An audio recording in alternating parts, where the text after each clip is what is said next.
Good afternoon, everyone, and welcome to Darrell Bean Stadium on the campus of Earlham College as we bring you Earlham football on a rainy, wet, nasty Saturday afternoon. Welcome to the Farm Bureau Insurance with Kevin Shear pregame show. The Quakers coming into this one after their opening season loss last week. Another wet, rainy, more of a stormy Saturday last week that caused a delay at around the halftime mark. We ended up finally getting that game in. 49-7, Wilmington picked up the win over the Quakers in that matchup last week. Hiram lost their season opener against Wabash. We'll talk more about the Terriers coming up in just a couple of moments. Now, the Quakers last week could not get that offense rolling.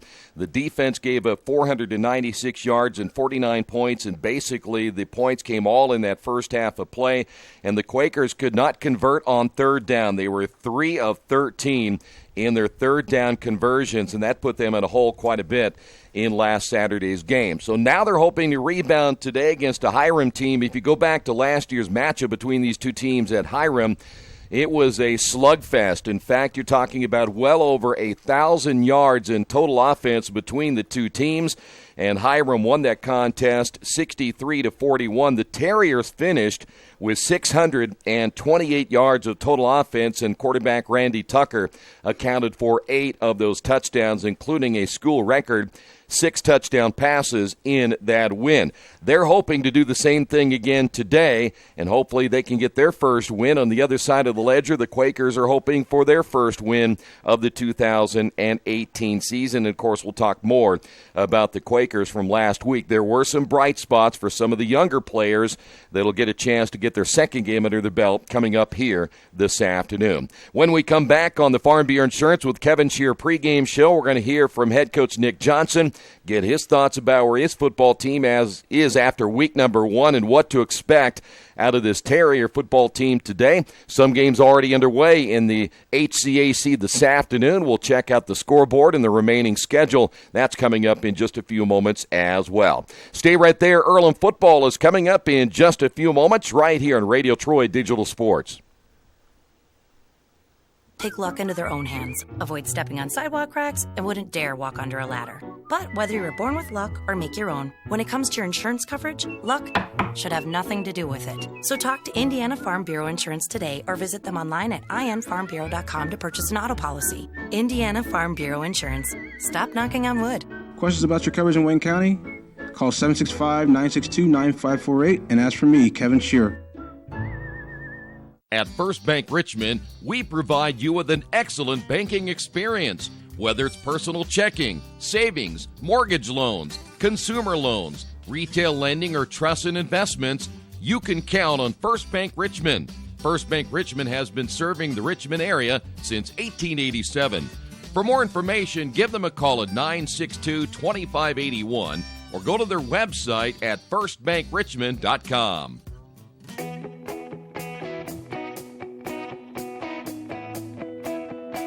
We check them better. Every Wetzel Better Buy certified vehicle is fully inspected and reconditioned by ASE and factory-trained technicians. And each Better Buy vehicle comes with a Carfax vehicle history report, so you know you can buy a vehicle with confidence. We back them better with a 3-day satisfaction guarantee. Every Wetzel Better Buy certified comes with a 3-day or 300-mile satisfaction guarantee. If you don't like it within that 3 days or 300 miles, just bring it back and we'll exchange it for a vehicle of equal value. Every Wetzel Better Buy certified vehicle comes with a 12-month, 12,000-mile warranty.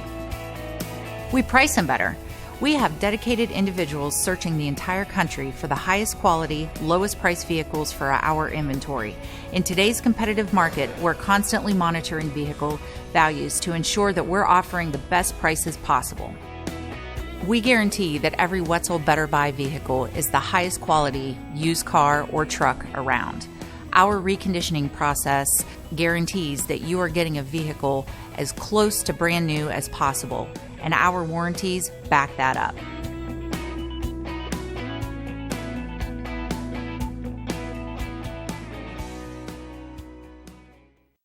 Mendenhall's True Value in Richmond is your local source for the things you need at home or your business every day. Everything from hardware, tools, carpet cleaner rentals, window and screen repair, lawn and garden supplies, as well as hunting and fishing licenses. It's all in one place at Mendenhall's True Value Hardware, right around the corner at 125 Southwest 5th Street in Richmond. Give them a call for more information at 962-4842. Nick, what did you learn about your football team in your opener last week? I learned we're young. And inexperience, does show itself. We've got a ways to go still in terms of finishing plays, finishing the game. I don't know if we handled the extended halftime, as I call it, with the rain delay, the lightning delay. I don't know if we handled that as well as we could have. We've got some areas of focus that we need to kind of redouble our efforts on. I think that in the end, I know we're better. I think we need to show that we're better. And I think it's a matter of believing that truth and getting the guys to understand that we're better together. We're better when we work together, when we're in unison. We have that one common goal. We had too many mistakes. I make no excuses about it. Wilmington beat us handily, but we also beat ourselves some too. And so bobbled snaps, drop passes, things of that nature, a lot of missed tackles. We've redoubled our efforts on that.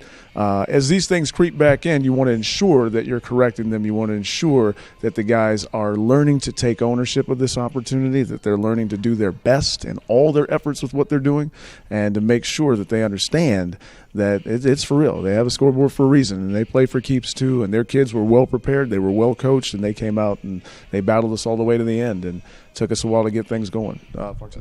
With so many young players, how difficult is that to establish that at the collegiate level it's a lot different than maybe at the high school level?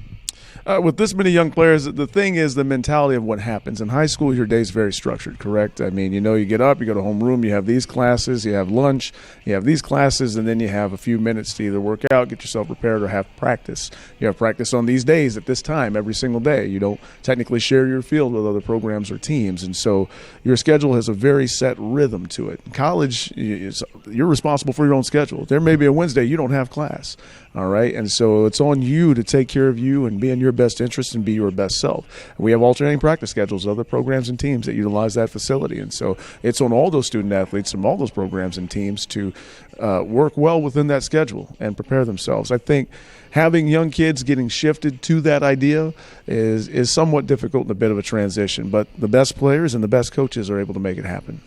You have a freshman quarterback. Talk about his play. You saw some good things. You saw some things, too, that I'm sure that, as you say, he's got to learn to develop at the collegiate level. Yeah, I think the biggest thing with him is understanding that a lot's going to fall on him, and it's going to fall on him right away. And he's in constant competition for that position every single down, every single play. We don't say that to stress him out or add pressure, but to give him the truth of the reality. That's what it is. That's the hardest job in all football is playing quarterback, because you've got to own the whole thing and you've got to run the whole thing. He showed some extreme athleticism on a few plays, but he also showed this is my first year in a college game, my first time playing college on a few plays too. So I'm confident in him. I trust him. He's a good young man. His backup right now, Joe Enright, is a really good kind of assistant coach, but also a great competitor and is pushing him every day in practice. And some good things are going to come out of that for both those guys. Well, Joe also, when he came in, he led you to a drive that eventually got you a score as well. Do you look at that? And, again, that's all about competition as well, because Joe's going to come in there and do what he needs to do. Were you pleased with his play? Oh, absolutely. There were some things early in his first couple of series that he had when he came in that weren't as what we expected to be good, but the last one he had there where he kind of pushed the team, had a drive, fantastic. We know what he can do, and I trust him implicitly and understand that. And I see him pushing for that position. I don't think he's backed down in any way. He's handled it the right way. If I could take a moment here, that's a real champion of a young man if you've never met Joe Enright, one of the finest individuals to ever come through this college. So I'm pleased with how he's handling everything, how he's coaching Colin, how he's coaching the offense, and helping Coach Southall and doing his best. And it's a competition. He's breathing down his neck, and that's good. It's good for both those guys. Will you hesitate at all to use him in Saturday's game if need be, if it comes to that? Oh, not at all. Not at all. No hesitation. Both guys know that. They know that every week it's a battle for that job. And I'd like to have that in other positions, to be honest with you. And so that's our goal with recruiting as we go through too. So a young guy at running back who I thought played very well for you, and tell you what, this guy could be real special in the next 4 years. Oh, yeah. Melvin Davis is a really good athlete and does a great job for us back there, works really hard, takes serious what he's doing. Yeah, he's a kind of a shining star in that group. But a lot of our first years are shining stars, and that's why they're getting opportunities. And every guy we bring in here from their first year through their fourth year, they understand the nature of the beast and what's required of them and what we want to try to accomplish. And so all those guys are working hard. We just need to work harder. Pleased with Melvin. Look for him to do some more good things for us. You put a little more, of course, depending on how the game goes throughout the afternoon. Do you anticipate you'll maybe make his workload a little bit more? I don't know if his workload will be more or less. All those guys on offense want to be fed the ball, even the offensive line, it seems like. So, but we like to utilize them. If it ain't broke, we ain't going to try to fix it. I'll tell you that right now. So if we're able to establish some type of running game, I know they've got a really strong defensive line, a tough front seven. They've got some good players this week at Hiram with, Alec Eldridge and Chris Chester up front, coming off the edge. So they're going to be tough to beat. So we're going to have our A game, and if Melvin's involved in that contingency, we want to make sure that he gets going north and south well and can affect what they do to allow for us to do some of the other things we need to do with some of our other young guys in the perimeter. You mentioned the offensive line. Talk a little bit about their play. You've got some new players there as well, and there were some breakdowns. Certainly when you have 5 guys that maybe haven't played together before, what do you see an improvement this week? What I've seen this week is I've seen them do a better job with false steps. I've seen them really make an emphasis on pad level, using their hands the correct way. We've done some work with stamina and conditioning to ensure that they can keep going through. A college football game is a little bit longer than some people expect. The older guys there are really stepping up and growing into their own. I just think if we can be consistently consistent with what we're doing, I think that area of our offense will really help to make things go.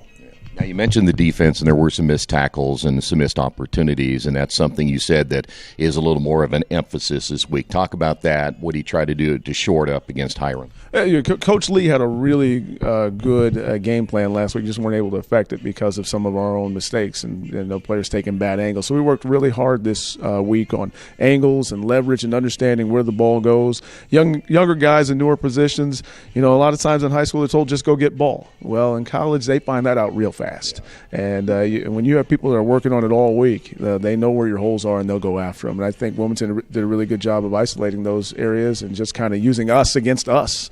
And some of that inexperience, and we've got to not back down from that. We've got to stand in there and go against that. And I thought our defensive staff did a really good job this week of addressing the idea of communication, understanding alignments, what we're seeing, and then angles versus play. Coach, a Hiram football team lost their opener, yet at the same time they have a lot of pretty good players back from a year ago. I believe they have even plus 40 letter winners and several starters. What did you see in them in game number 1? Talk about their weapons and certainly what kind of game you expect on Saturday. Well, I didn't see anything I didn't expect to see. Coach Stanford does a great job over there. He's a guy that I really look to as to how to get it done. He's an excellent coach. They're explosive. They have a lot of athletes, and they have a lot of try-hard guys. They give a lot of effort.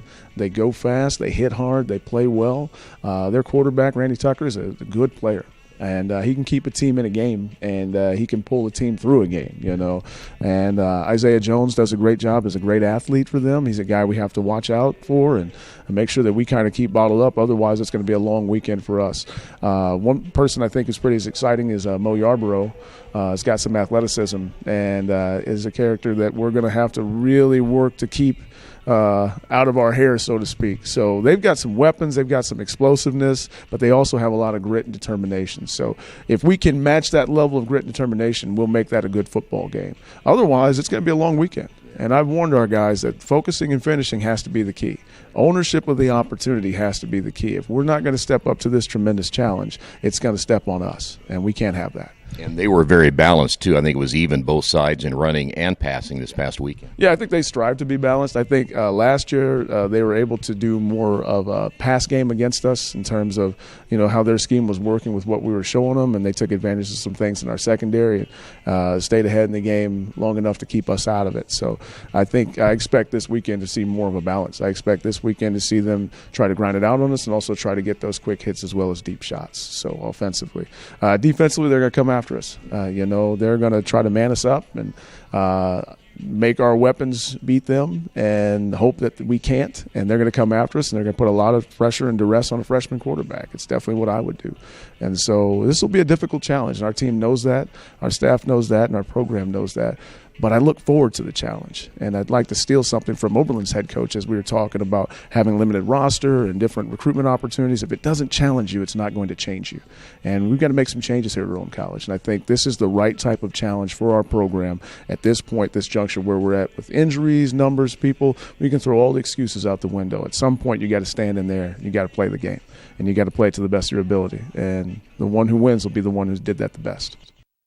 Wish me luck, wish me luck. We've all said it. Thing is, life doesn't run on luck. For most people, it takes careful planning. A lot more than, say, crossing your fingers or toes. So talk to Indiana Farm Bureau Insurance. Because as your life changes, your life insurance coverage should do the same. And when it comes to your coverage, luck should have nothing to do with it. Indiana Farm Bureau Insurance. Stop knocking on wood.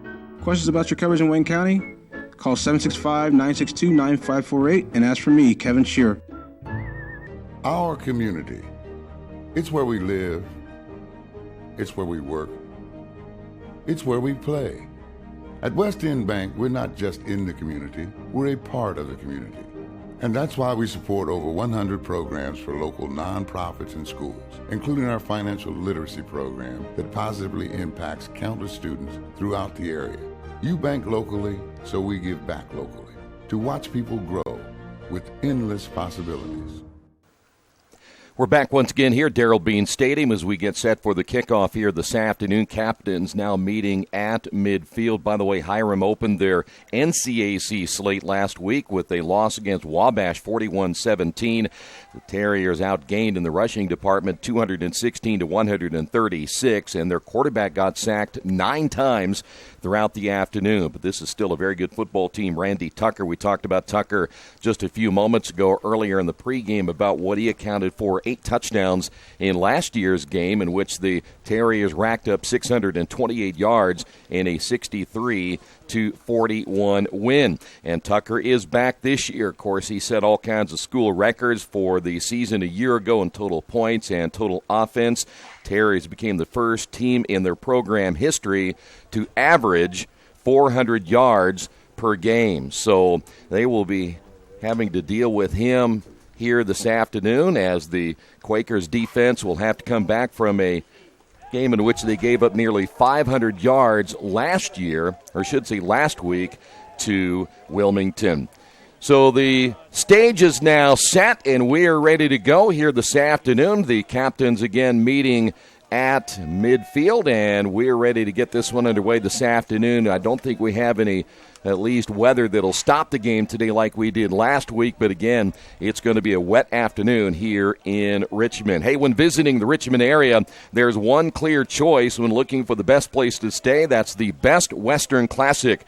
Best Western is dedicated to providing you with the best possible travel experience, and they operate in an industry that is built on trust and guest satisfaction. And this can only be achieved through communication and experience support. At the Best Western Classic of Richmond, you get the most amenities available, including indoor pool, fitness center, conference space, free buffet, breakfast, free Wi-Fi, and, of course, a clean, quiet, comfortable room. Best Western Classic of Richmond, 533 West Eaton Pike. Quakers will get the football first. Open this one up here this afternoon. Thanks for being with us here for college football. Of course, a little bit later we mentioned we check out what's going on in the HCAC. There are some games underway. We will do that at some point here in the first half. Terriers will tee things up at the 35-yard line. Quakers will have Elijah Bilal deep along with Jamel Barnes, their 2 return men. By the way, the wind and the rain is now coming from right to left, so the Terriers will kick into the wind, open this thing up here this afternoon, and teeing it up at the 35-yard line. It looks like that's Quentin Anderson who will put this one high in the air. Barnes at the 17 fumbles it. So an early fumble for the Quakers, and Jamar will get it out to about the 25-yard line. And that's where the Quakers will take over 1st and 10. Well, Jamel Barnes and Elijah Bilal will be joined by Chancey Cawthron and Malcolm Jones as the 4 wide receivers. Of course, Colin Hauschild got the start last week, a 6-foot, 185-pound freshman. He wears number 10. In the backfield once again, Melvin Davis out of Charlotte, North Carolina. Davis last week, as we mentioned, had a pretty good afternoon for the Quakers. We'll talk about that more in a moment. Now we have a stoppage of play. They're going to reset the game clock at 14:55. It was at 14:32, so they'll reset that before we begin play for the Quakers at their own 24-yard line. Live stats as we go throughout the afternoon on GoEarlham.com. All the other sports information there as well. First down and 10 for the Quakers. Here is Melvin on the carry for the first time, may get a yard. Davis, again last week, pretty good afternoon, 17 carries, 65 yards. Malcolm Jones had 3 receptions on the afternoon. Joe Enright, who came in relief of Hauschild, ended up 6 of 6, 65 yards. And you heard Coach say that if we don't get production here by this freshman quarterback, they won't hesitate to make a change. There's another run, but nothing there against that Hiram defense. Alec Eldridge, Alex Meehan, Brandon Turner, and Chris Chester up front for Hiram. Their linebackers, Horace Johnson, along with Jorge Valderrama, Chris Biddy, along with Glenn Rushing, a couple of the defensive backs, Monte Bostic, Will Davis, Hereford, also in there for the Terriers. They'll fake the handoff. Here comes the rush and a sack. And coming in quickly, number 22 to make the sack, that is Tyler Swearigan out of Eastlake, Ohio, in the Quaker offense. No production in their first possession of the afternoon. They lose yardage all the way back to the 16-yard line. It'll be 4th down and long, and Earlham will have to punt the football away. Taj Lorthridge will be deep now for the Terriers, back at his own 40-yard line. Jordan Christian, that is, puts a leg into it. Good punt.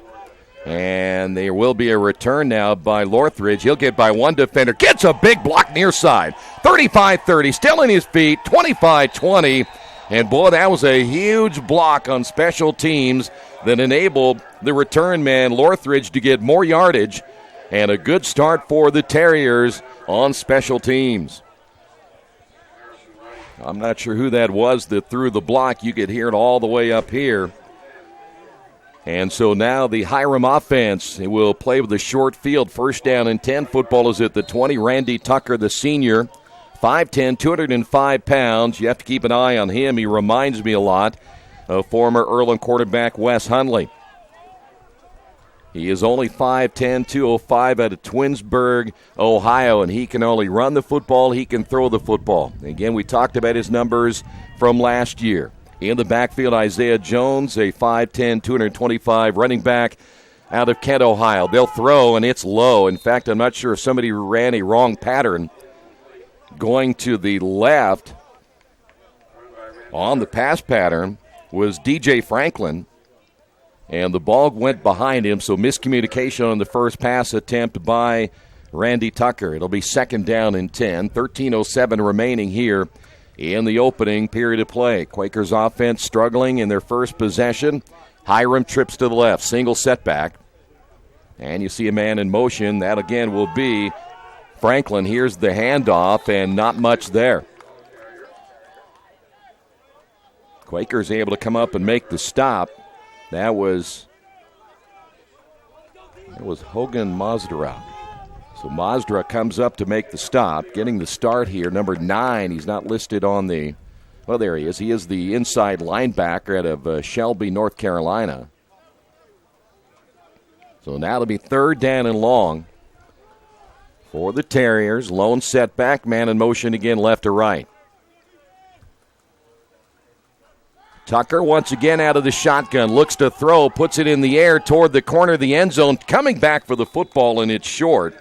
That was Luther Fortson, unable to come up with it, and so the Terriers, though they take the football at the 20-yard line, gain only 4 yards in their possession. And we may see the field goal unit come on here to try to give the early 3-0 lead for Hiram.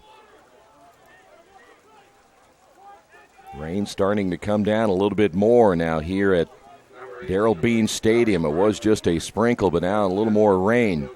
And so a field goal attempt right here by Alex Warren Green out of Canton, Michigan. The junior kicker will come in to attempt a 32-yarder. This kick is on the way, and it is wide to the left and no good. So Hiram coming up empty on their first offensive possession of the afternoon. So now the Quaker offense will take over. Well, Earlham getting some life right there. That's actually a pretty good defensive stand that time by the Quaker defense, knowing that Hiram had such good field position after that nice punt return, and yet your defense holds. And now they get a chance to head off the field, and here's your offense once again. Elijah Bilal to the near side. Wide right, Barnes also in the slot to the right for the Quakers will be their other freshman as they'll look to throw. Here's a ball in the air, and Bilal can't get to it as that will fall incomplete. Good pressure put on the quarterback as Colin Hoschild trying to get out of pressure there. The other player that has come in the lineup is, again, Malcolm Jones, a talented freshman out of Detroit, Michigan. Gives the Quakers quite a few threats, just got to get them the football. 2nd down and 10 after the incomplete pass. Again, shotgun formation. Hoschild to throw. Ball caught. We just mentioned number 2 right there, and Malcolm Jones. Short catch. And his forward progress will get him out to the 26-yard line. It'll be 3rd down. 3rd down and 4. Now for the Quakers. 3 wide, 2 to the near side. Take that back. That's going to be 4 wide. We'll go double split each side. Hiram showing blitz. Here they come. Pass over the middle, and it was intended for Bilal. The pass is out of his reach. In there for the Terriers. That was Monte Bostic, the sophomore out of Spring Hill, Florida. And now the Quakers, for the second time, will have to punt the football away. Lorthridge will be deep once again. Had the nice return to set things up for the Terriers.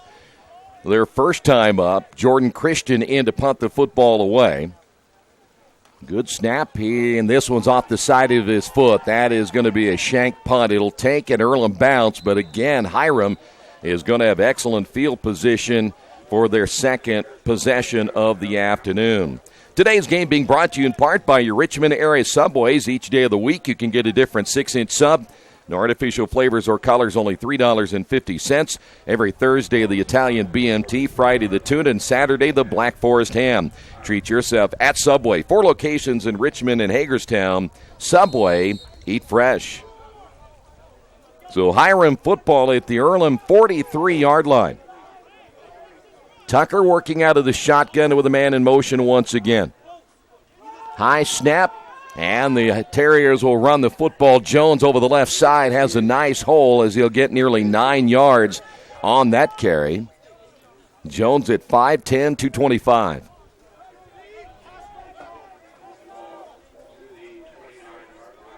So now it'll be 2nd down at about 2, maybe a yard and a half, closer to a yard and a half right here. They'll put the football right at the 34-yard line. And once again, Tucker out of the shotgun. They'll run it again over the left side. Nothing there. Good defense again by the Quakers. Coming up to make the stop, Rance Albert, the inside linebacker, 6 foot, 215 pounds out of DeSoto, Texas. And now the Terriers faced with a 3rd down. They may have gotten a half a yard out of that. So let's call it 3rd down and 1.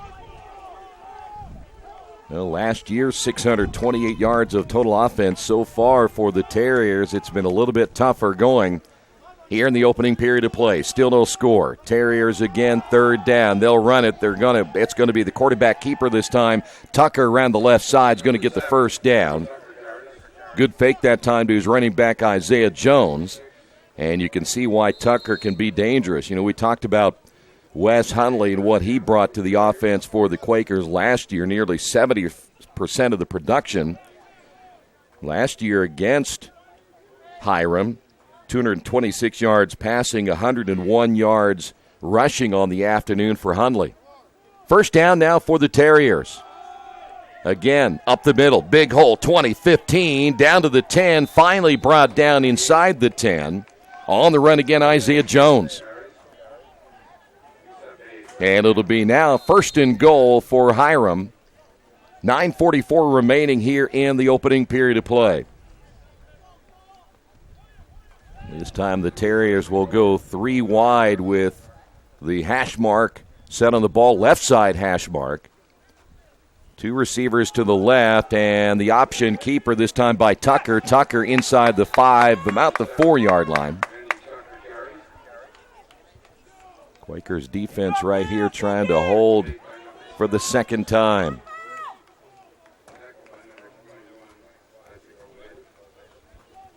Terriers got the ball inside the 20 the first time, missed the field goal, and now knocking on the door once again after the Quaker offense failing to maneuver for the second time here this afternoon. Tucker, the high snap. He'll find his running back again. Nowhere to go as Earlham's defense very stiff up the middle. 85, Harrison Rice out of Northeastern High School up in Fountain City there to make the stop off of Isaiah Jones. So now the Terriers faced with a third down and goal. Football again at around the 4-yard line. Tucker again out of the shotgun. Puts a man in motion. And will reset to the right. They'll fake the handoff. Rolling. Getting away from one defender. The quarterback heading toward the end zone. And he gets in for the score. That is Tucker from 4 yards out in the touchdown. And the Terriers get on the board here this afternoon to lead this one 6-0.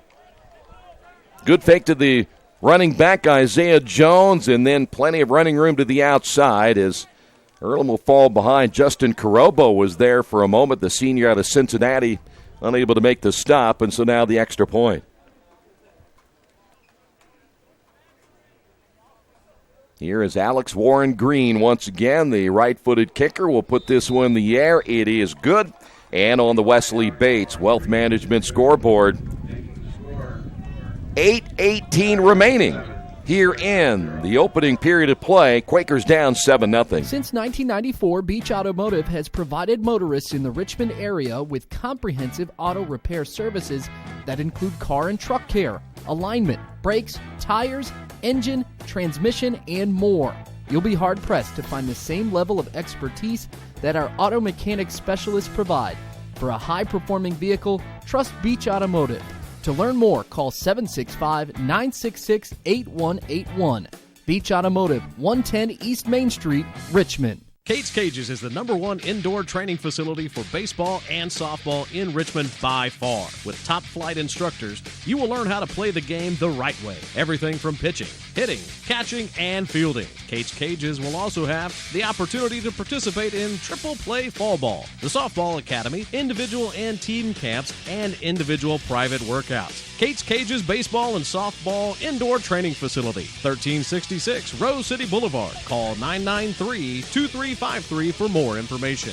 Well, Earlham will get the football for the third time. This is Elijah Bilal on the return from the 11 across the 20, 25, 30, 35, still on his feet out to the 42-yard line. Good return by Elijah. The Quakers have their best field position so far this afternoon, trailing this one 7-0. As I mentioned, live stats on GoEarlham.com throughout the entire afternoon. Couple of scores in already this afternoon. Hope leading Defiance 27-0 in the third.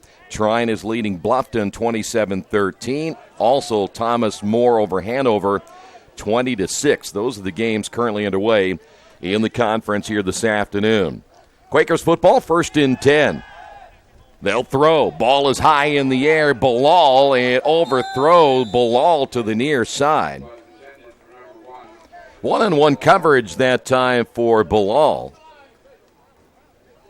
And I don't see any flags down anywhere, so a clean play that time on the coverage for the Terriers. That looked like Monte Bostic once again. Very good coverage against Elijah Bilal. The Quakers will use Bilal at times as a running back as well. Hochschild again is out of the shotgun. They'll look to run. And a gain of a couple of yards this time by the tailback Melvin Davis. And just like that, the Quakers faced with a 3rd and long. A lot of teams like to throw on first down, but if you end up going incomplete on that pass, you turn around and get a short gain, all of a sudden you find yourself down again in 3rd down conversion. They were only 3 of 13 last week against Wilmington, and most of those were 3rd and longs. Quakers will go with 3 receivers, 2 in the backfield. Hochschild once again will put Melvin Davis in motion. They'll throw to Davis, and that will stop play. A flag is down. The Quakers will be guilty of movement. Quakers are going to try to get that ball to Melvin Davis out in the flat. He would have had a couple of blockers in front of him, plus a lineman pulling that way. But again, the penalty will move the Quakers back once again. So instead of 3rd down and 9, it'll be 3rd down and 14. You heard Coach talk about it in the pregame. The Quakers shot themselves in the foot a lot last week in their loss to Wilmington, though Wilmington, again, pretty much dominated that contest. But Quakers made several mistakes, and they made a couple of mistakes here in this one.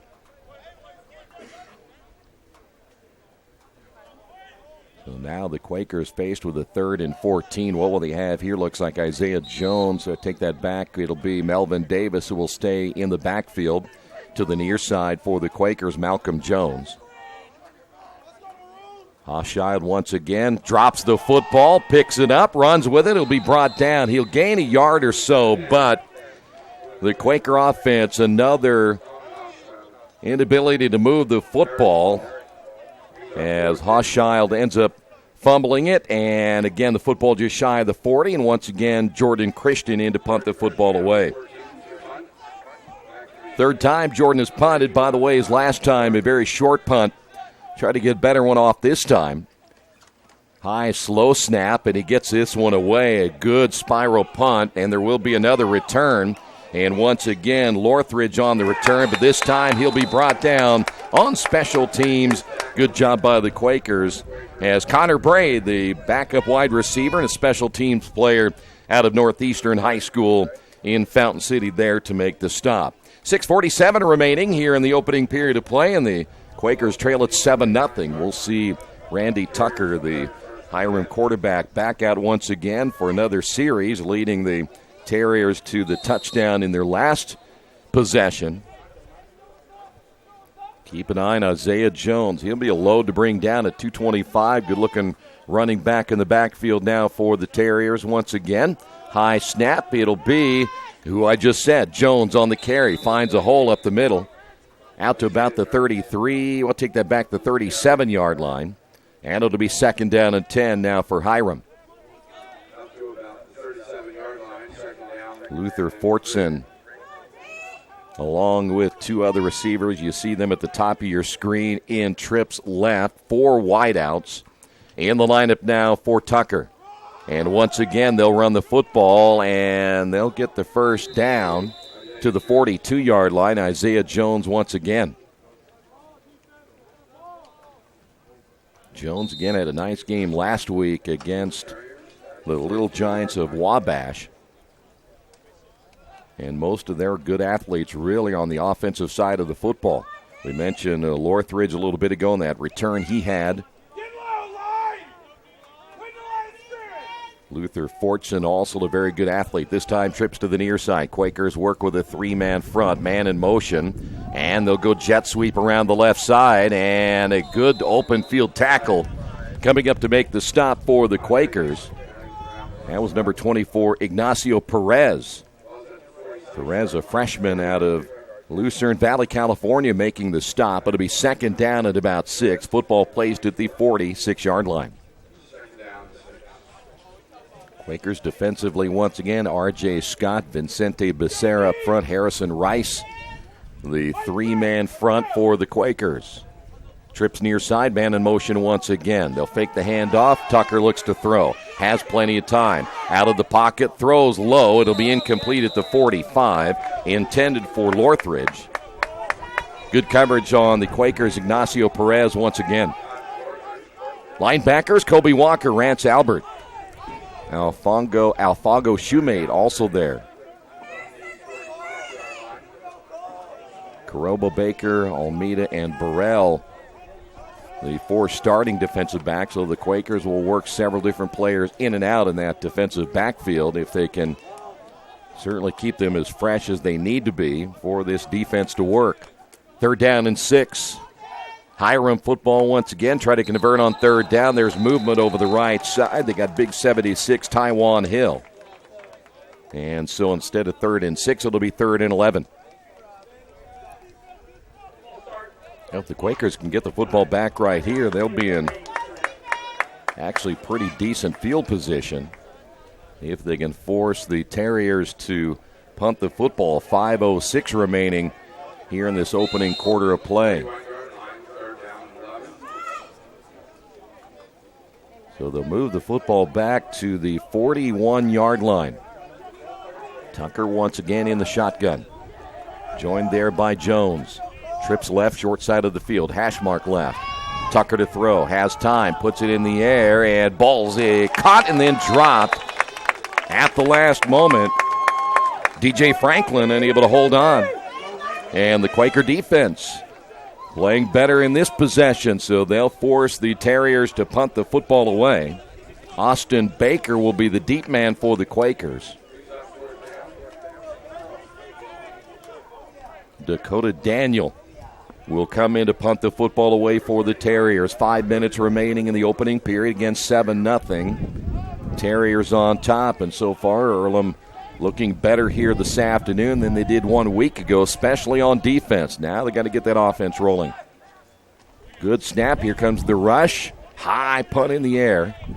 And a fair catch will be called, and the Quakers will take over at about their own 19-yard line. So let's see if Earlham can get this thing rolling. When might we see if this offense doesn't get going? When would we see maybe Joe Enright, the senior, went 6 for 6 last week, late in the ball game. When might we see him today? Once again, we'll see Melvin Davis in the backfield. Hoshide will take the snap. Davis on the carry. Starts to go to left, back up the middle, and he gets stopped for maybe a half a yard. It will be 2nd down, and let's call it 9. Quaker offense up front. You have 280, 270, 240, 235, and 285 with Keyshawn Butler, the right tackle, being the biggest of the 5. So it's not a real huge offensive line.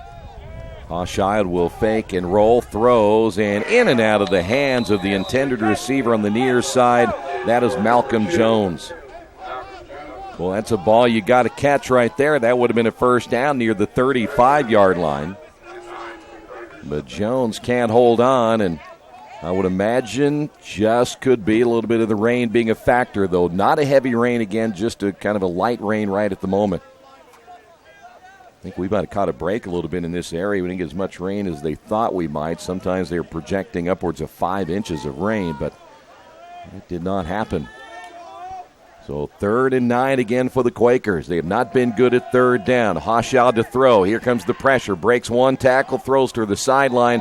Nice catch by the head coach or the assistant coach on the sidelines there for Hiram. But for Earlham's offense, it struggles again on 3rd and long. They are 0 for now on 3rd down. So we will see Jordan Christian back in again. 4:12 remaining here in the opening period of play, and Hiram again will return. Northridge back to punt the football away back at his own 40. Now the 4th time that we have seen Jordan Christian punt the football. And that's going to go off the side of his foot. He goes down, but I think he might have been pushed in, or at least the teammate of his pushed into him when he went down. By the way, Jordan has gone exclusively as a punter. He was at one point early in his career. He played high school quarterback and punter. He was coming here to certainly get a chance maybe to start at quarterback, and then he was moved to defense, played defensive back, and this year he is strictly a punter. Football be placed at the Earlham 45-yard line. Good possession, or I should say good field position again for Tucker and Hiram. First down and 10 for the Terriers. Handoff once again to Jones, and he's going to lose a yard or two. They're going to give him progress at the 46. That'll still be a loss of a yard. Harrison Rice up front for the Quakers. Rice has played well today. He is an undersized defensive lineman at only 230 pounds. They have him playing in that three-man front as a defensive tackle. But again, he is very undersized, but still making a couple of plays today. There's a very low throw. Incomplete pass. I'm not sure that maybe Isaiah Jones didn't run into him on the way by, and that messed up his throw. Eric Quintanilla will come out of the lineup for the Quakers, so they'll use an extra defensive back right here. 3:28 remaining. Third down and 11. Tucker again, now with four wideouts and a lone setback. Tucker to throw. Here comes the pressure. Tucker gets away, has room in front of him. 40, 35, gets the first down to the 33. Well, it opened up, and those defensive backs and linebackers dropping back on those four receivers, and that left plenty of room once Tucker got by that first wave and got into the second and third level. Coming up on 3 minutes. First down again, football at the 34-yard line. Four wide once again. Hand off to the deep back Jones. Jones in a pile of players down to about the 29-yard line. Again, always depends on the spot of the football. He's going to be shy of a first down. We'll call it second down and 5. You hear the wind beginning to pick up a little bit as well. It has been pretty consistent throughout the morning into this afternoon, but now starting to pick up a little bit more here as we get later on in the day. Tucker once again fakes the handoff, throws over the middle. Ball's going to be caught at the 10, the 5, touchdown. This time it'll be number 2 on the reception, Mo Yarbrough. And Hiram gets on top of this one, 13-0. It was first a broken tackle that enabled him to advance further, and then Yarbrough does the rest, and Hiram gets on the board again with 2:22 remaining here in the first period of play. Extra point attempt now by Alex Warren Green. Kick is on the way, and it is good. On the Wesley Bates Wealth Management scoreboard. 2:22 remaining here in the opening period of play. Quakers trail at 14-0. Our community. It's where we live. It's where we work. It's where we play. At West End Bank, we're not just in the community, we're a part of the community. And that's why we support over 100 programs for local nonprofits and schools, including our financial literacy program that positively impacts countless students throughout the area. You bank locally, so we give back locally to watch people grow with endless possibilities. Well, Quakers, again, defensively played well overall so far here today, but the offense has not done them any favors. Everything has been on a short field thus far for Hiram here in the opening period of play. So now the kickoff once again.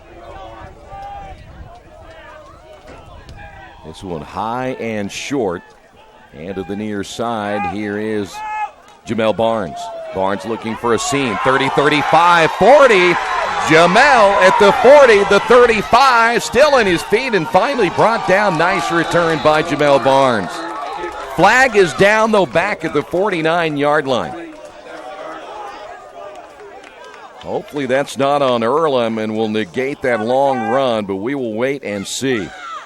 There was a little mix-up behind the play, way behind the play, back where the flag is or close to the flag. And the way the Quakers are reacting, this will go against Earlham. And those are the kind of mistakes that a team like Earlham cannot afford to make. A holding penalty on the Quakers. And so what you would have had is good field position inside the 35 all the way back to your own 40-yard line. Ouch. Just cannot make those mistakes, and I'm pretty sure if you looked at it, and they will when they get a chance, that on that return, that play probably, the play was ahead of the holding penalty. So now the Quakers first down and 10 at the 40, 2:09 remaining here in period number 1. Hashad once again will put a man in motion. They'll pitch, and they'll try to sweep around the left side. They're going to get a couple of yards out of this and a good push all the way very close to the 45-yard line. Malcolm Jones out of Detroit, Michigan. There on the pitch and the run, and they'll actually put him right at the 45-yard line. So a gain of 5. Now second down and 5 with a minute 48.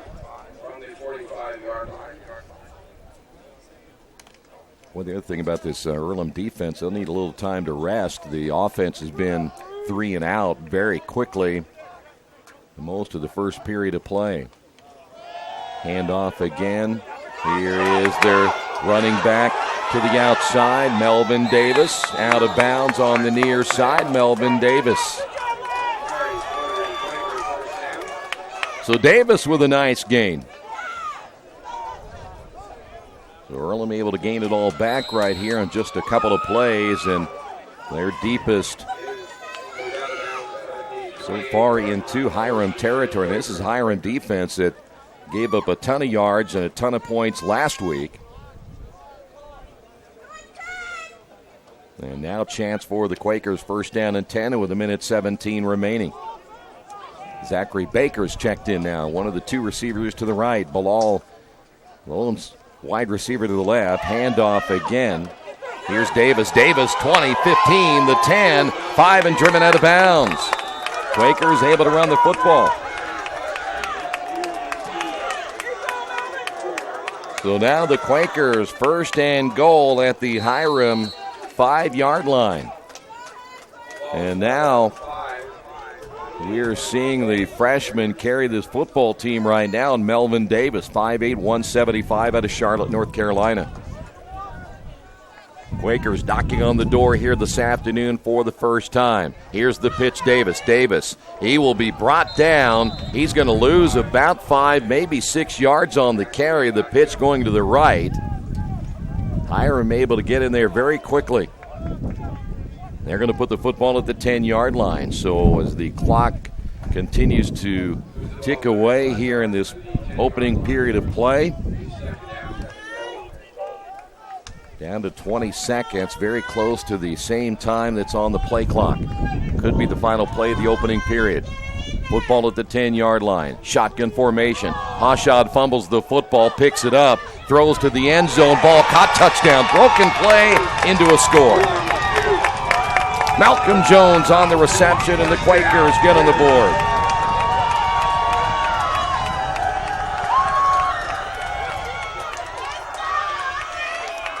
Well, that almost turned into a disaster there when the quarterback Hashad ends up fumbling the football, but able to get it back, keep his composure, and finds a wide-open Malcolm Jones. Extra point attempt by Lopez. The kick is on the way, and it is good. On the Wesley Bates Wealth Management scoreboard. Quakers get on the board here in the first period with 5.7 seconds remaining, 14-7. For the past 35 years, Van Vliet Insurance has built a reputation of bringing a personal touch. That's because at Van Vliet, it's all about you, your needs, your life, and our town. Along with providing quality coverage to individuals, families, and local businesses, we're proud of our community and the opportunity we have to protect your future within it. Van Vliet Insurance, an Erie Insurance representative. Hometown professionals at work for you.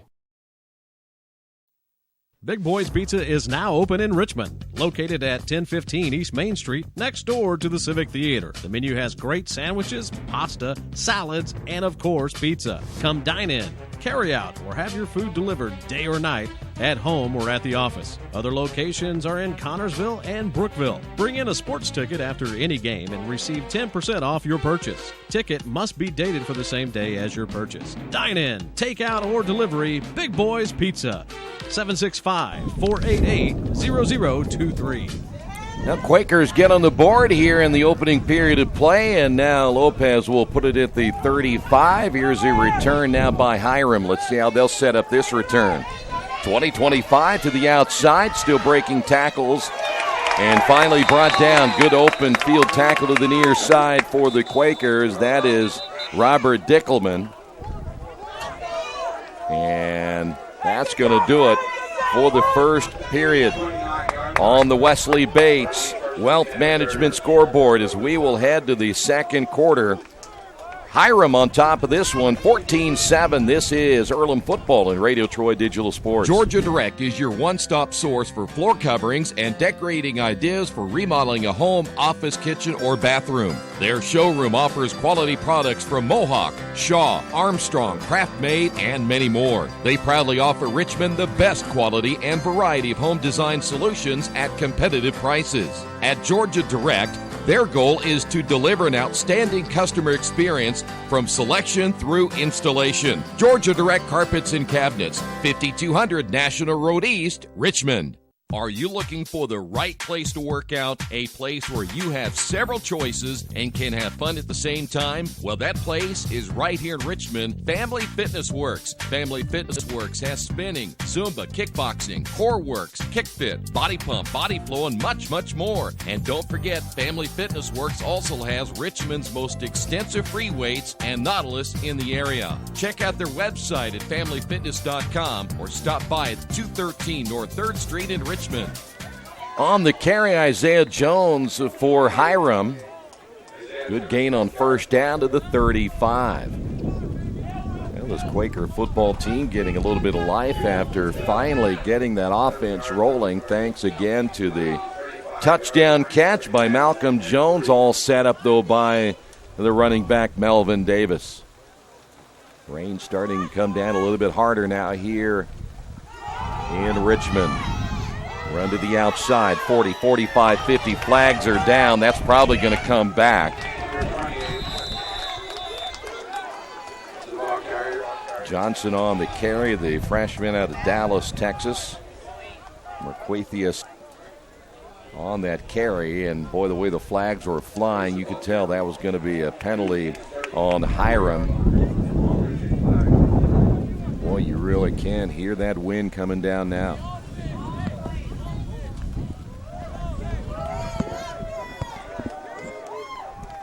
That rain starting to really come down even more. This system that is moving through here is a very quick moving system. The clouds are just flying over the top of this and potentially can dump some pretty heavy rain at times, as that penalty will bring Hiram all the way back to the 31-yard line. So Earlham had a huge mistake earlier offensively that cost them. Hiram the same thing.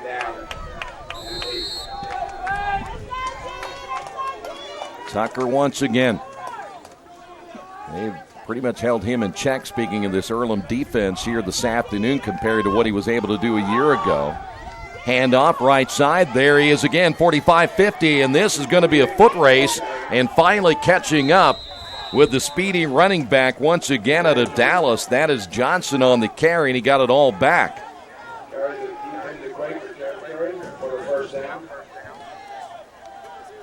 I think it was number 21 who finally ran him down. Olmeda there for the Quakers. But, boy, I tell you what, he hit that hole off the right side. He was gone into the second and third level very quickly. Fans, again, now having to deal with the second weekend of rain here at Earlham College.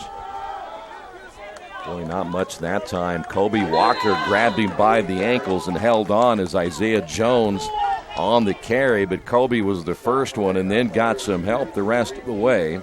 Alfonso Shoemake was also in there for the Quakers. 13:22 to go here in the opening half of play. Quakers down 14-7. Of course, at halftime, we'll check out the college football scoreboard. Busy Saturday again. Several games already complete. Tucker to throw toward the end zone. Ball is caught. Did he hold on? Yes. Touchdown, Hiram. On the reception for Hiram was DJ Franklin. So Franklin holding on one-on-one coverage against that Quaker defense, and Hiram comes right back and puts 6 on the board. That was a beautiful pass by the quarterback, Randy Tucker. So now the extra point by Alex Warren Green. The wind will be behind him, the rain flowing behind him as well, so that shouldn't be an issue for the extra point other than maybe a wet football. Kick is on the way. It is perfect. On the Wesley Bates Wealth Management scoreboard. Quakers trail this one 21-7. This is Earlham Football and Radio Troy Digital Sports. At Earlham College, we all share something special. We care about each other and the world we're building together. We meet on the Heart, the center of campus, where we hang out and support each other's endeavors. You won't find fraternities or sororities here. We value an inclusive community that embraces our individual and cultural differences. Prepare to get involved. We are community builders, status quo challengers, and advocates for social change. That's our community. That's Earlham. Back once again here at Darrell Bean Stadium. The Quakers give up that quick score. Boy, that was set up pretty early by a couple of nice runs by Johnson, who found that hole. Thought maybe that penalty would help out the Quakers, but Earlham's defense giving up the long run, and then Tucker's nice pass.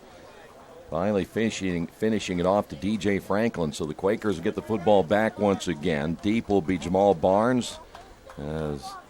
Jamel will be to the left, and also Bilal is deep, and the rain coming down a little bit more. This will be Elijah from the 10, the 15, 20.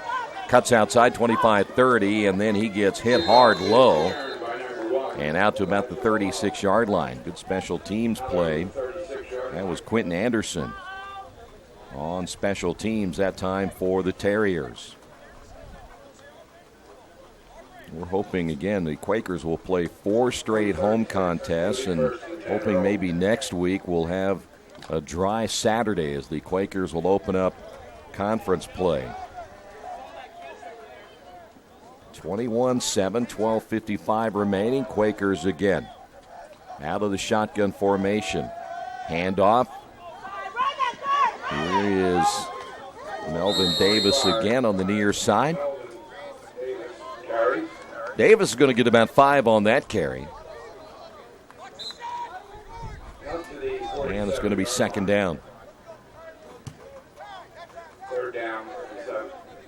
We're back here next week. It's going to be, I believe, a 2:30 kickoff time next Saturday, as opposed to 3 o'clock here this afternoon. Elijah split wide left, and they'll go hash mark on the near side. They'll try to run it again. Nothing there this time. Big number 42 coming in. Chris Chester there, the defensive lineman out of North Las Vegas, Nevada, to make the stop, and the Quakers now with a 3rd down and 6. Hiram goes with a 4-man front and just 2 linebackers and 5 defensive backs. 4-2-5 defense this afternoon for the Terriers. Ashaw to throw, flushed out of the pocket. He better hurry and get rid of it. Does so. He will find his tailback. That is Melvin Davis, who reaches out, and I think he got the first down, and he did it near the 46-yard line. Good job by Melvin Davis. And that's what the Collins going to have to do, is really get that ball in the hands of his playmakers. See Jamel Barnes, he is now coming out of the football game. Nobody's going to stay in. He'll be one of the two wideouts along with Malcolm Jones. There's two big targets now on the near side again for the Quakers. Handoff once again, Davis. Flag is down. That's probably going to be a hold. Flag came in immediately, and where it's thrown, it's not a whole mystery right there. It's generally going to be a holding penalty. And Earlham making another big mistake right here.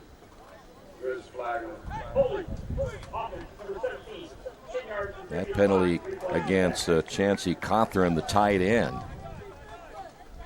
11:17 remaining now in the first half. By the way, the last time that the Quakers have won a football game, a lot of people keep talking about that. We don't focus too much on it, but last time they won back on October 26th of 2013. They've now lost 44 straight, hoping that today they can end that and get that monkey off their back. Elijah Bilal out of the backfield in motion. Here comes the pressure, and Hochschild, all he could do was get rid of it because they were bearing down on him, and they were doing it quickly. Floyd Shackelford, the sophomore linebacker. Another flag is down, but if I'm Hiram, I guess you go ahead and take the yards if you want to and really back the Quakers up even more if it is on Earlham.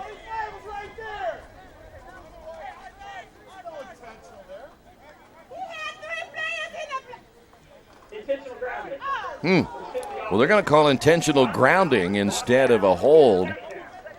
Nonetheless, Hiram says, you know what?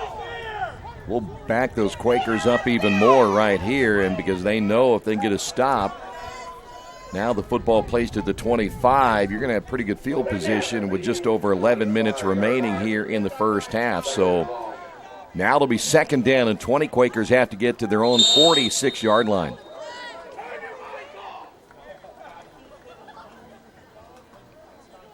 Well, we've seen one decent drive here today. That resulted in Earlham 7 points. Earlham this time 4 wide. Davis the lone setback. Here comes the pressure again. Ball is in the air, but nobody's there. That ball well overthrown. Hochschild, I'm not sure if that was intended for Cawthron down the seam or you had Jamel Barnes here on the near side, but it didn't come close to anybody. So now third down and about 31.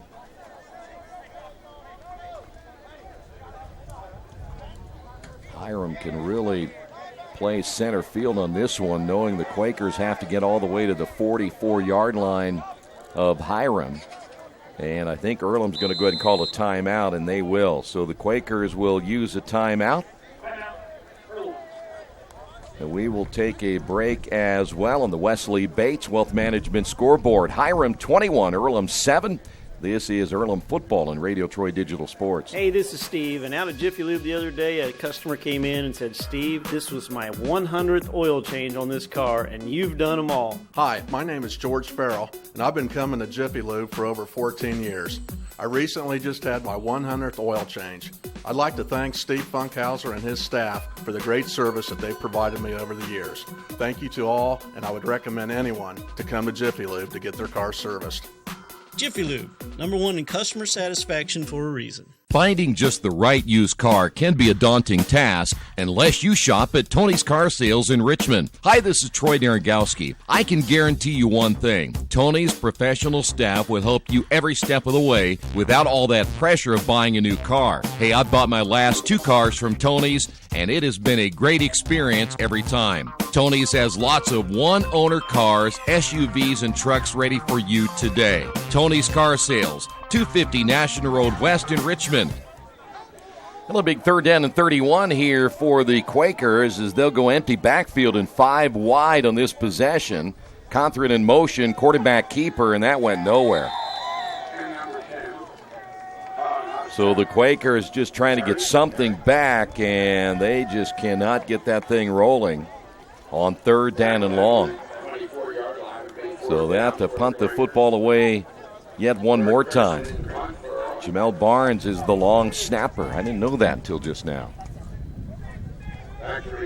Jordan Christian will punt it away. Deep for Hiram. This time will be Luther Fortson, the third, back at his own 40. Low snap. Here comes the rush. Jordan having to run with it now, and he's going to get brought down for a big-time loss as the special teams hurting the Quakers on this possession. So Hiram's going to take over deep in Earlham territory because of the low snap. And Jordan saw the rush coming, tried to make something out of it. He was going to have to go a long way to get the first down, but he's hoping just maybe to get out of there without giving Hiram good field position, but it's going to be placed at the 22-yard line.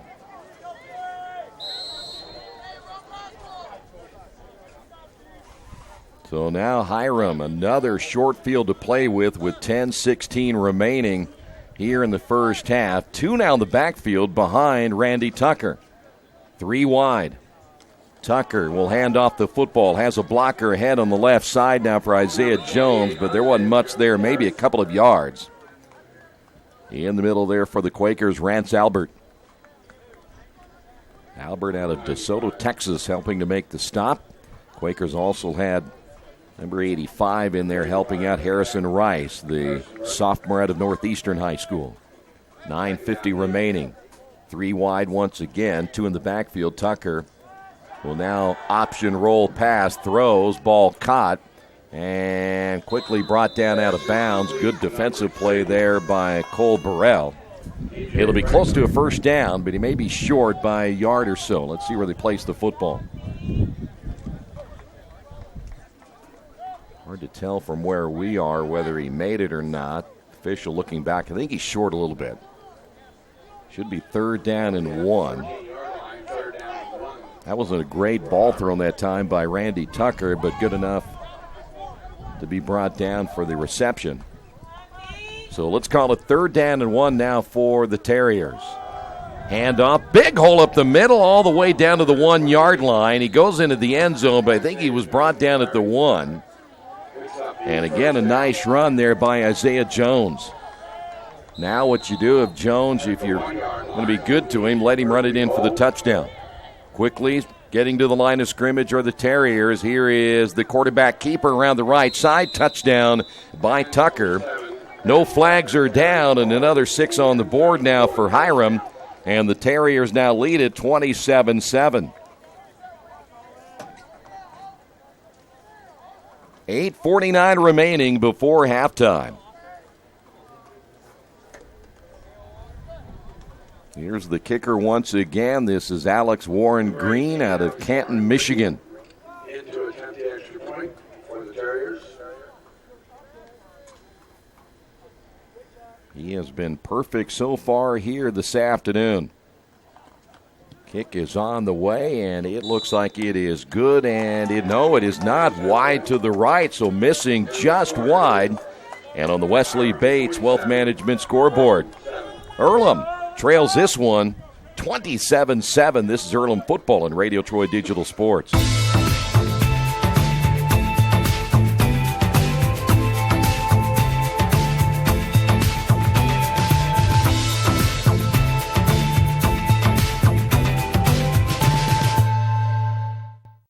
Hello, my name is Kyle Schwarzkopf. I'm the manager of Kyle's National Road Auto in business in Richmond since 1979. We employ ASE certified technicians, and we have over 80 years of experience. We work on all domestics and most European and Japanese cars. Give us a call at 966-1555. Kyle's National Road Auto Service. My name is Kyle Schwarzkopf, and I approve this message.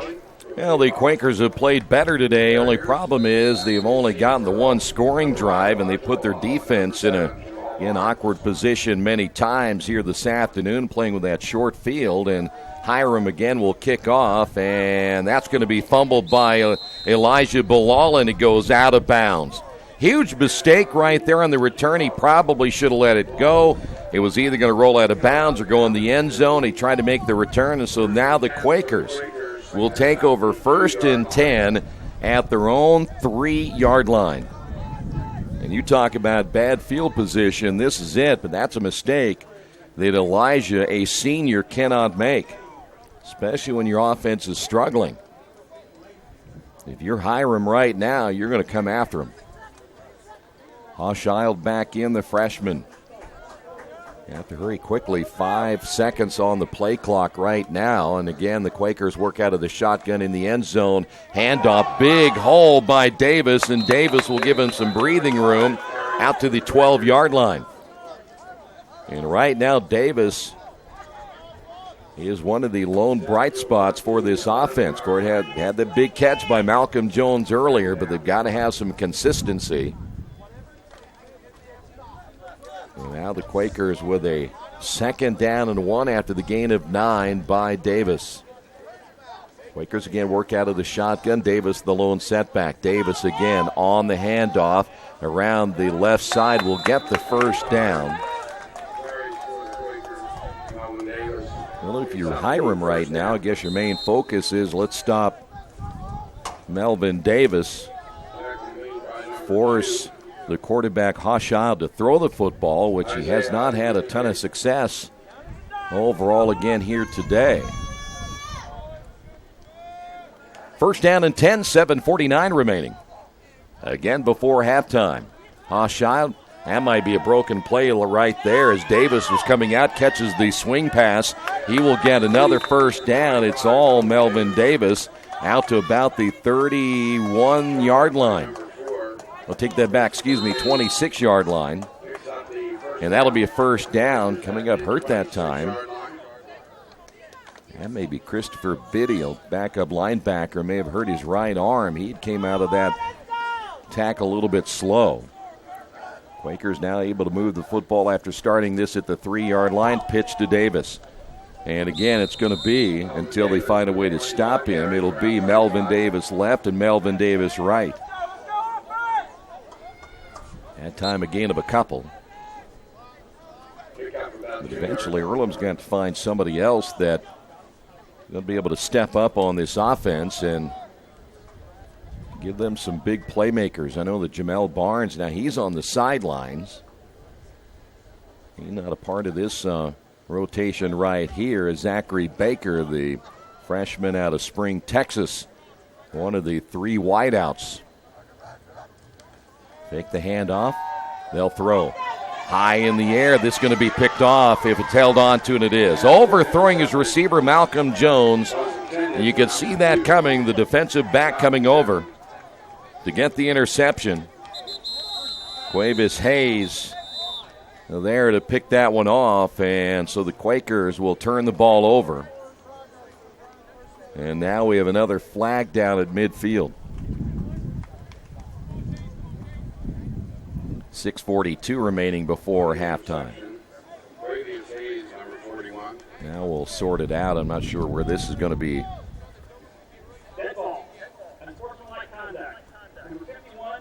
Unsportsmanlike conduct on Alec Eldridge.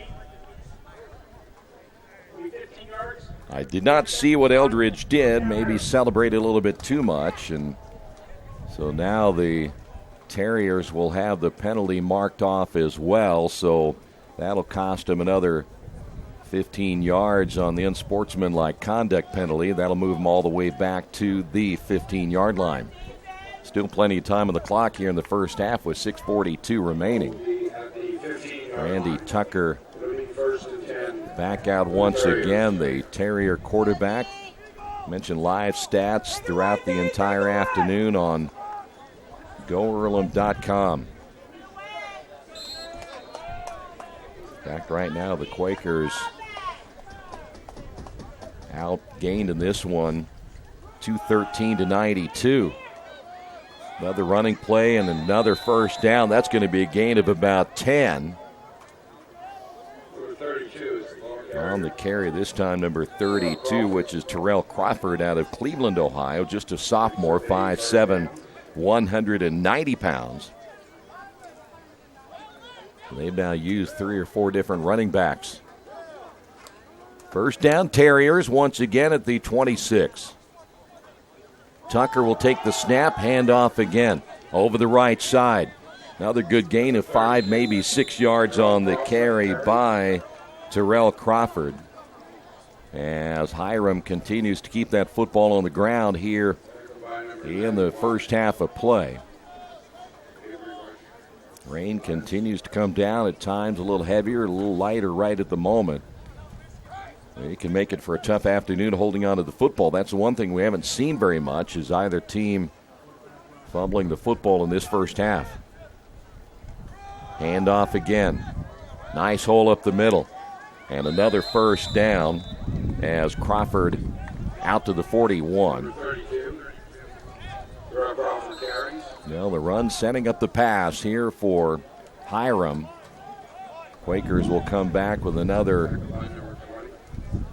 linebacker in their lineup. Coming out will be Ignacio Perez, so one linebacker coming out. First and 10 from the 41-yard line. Now in the I formation, Hiram. There he is again. Good cut, but he's going to lose a yard. Crawford nowhere to go that time. Cole Burrell, one of those there. Also steady linebacker Kobe Walker out of Richmond High School. Second down and 11 now for the Terriers. It's almost like they're trying to lull you to sleep right here, get you thinking run, run, run, and then try to find a quick strike.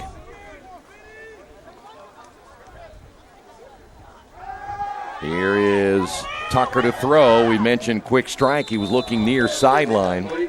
Falls incomplete, intended for Luther Fortson. And so now the Terriers faced with a third down and 11.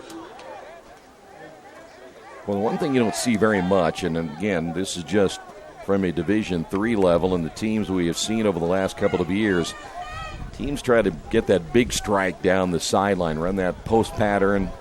We don't see many teams throwing over the middle. Very rarely ever anymore see a tight end thrown to.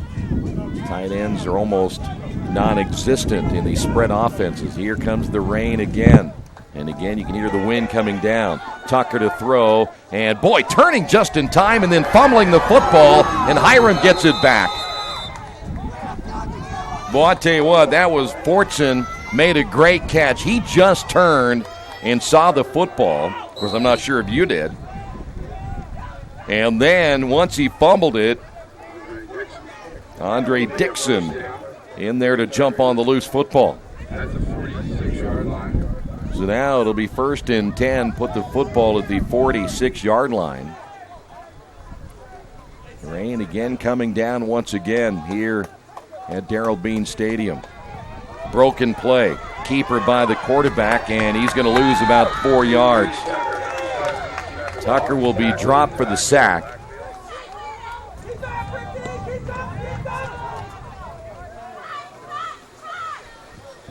Well, that rain continuing to be an issue once again. It kind of stopped for a couple of moments, and now starting to be an issue once again.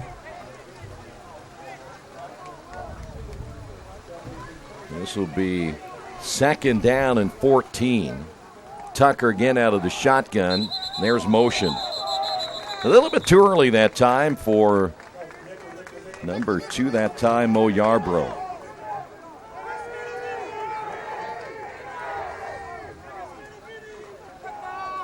Full start. Snap action, number 62. 5-yard penalty. Play down. So now the Terriers moved back another 5 yards. We'll put it at the 45-yard line. 3:18 remaining. Quakers down 27-7. Terriers football 4 wide. Tucker to throw, goes over the middle. I just talked about going over the middle. It's open a lot. 50 inside the 50 down to the 47-yard line before the Quakers gang tackle. Mo Yarbrough once again on the reception.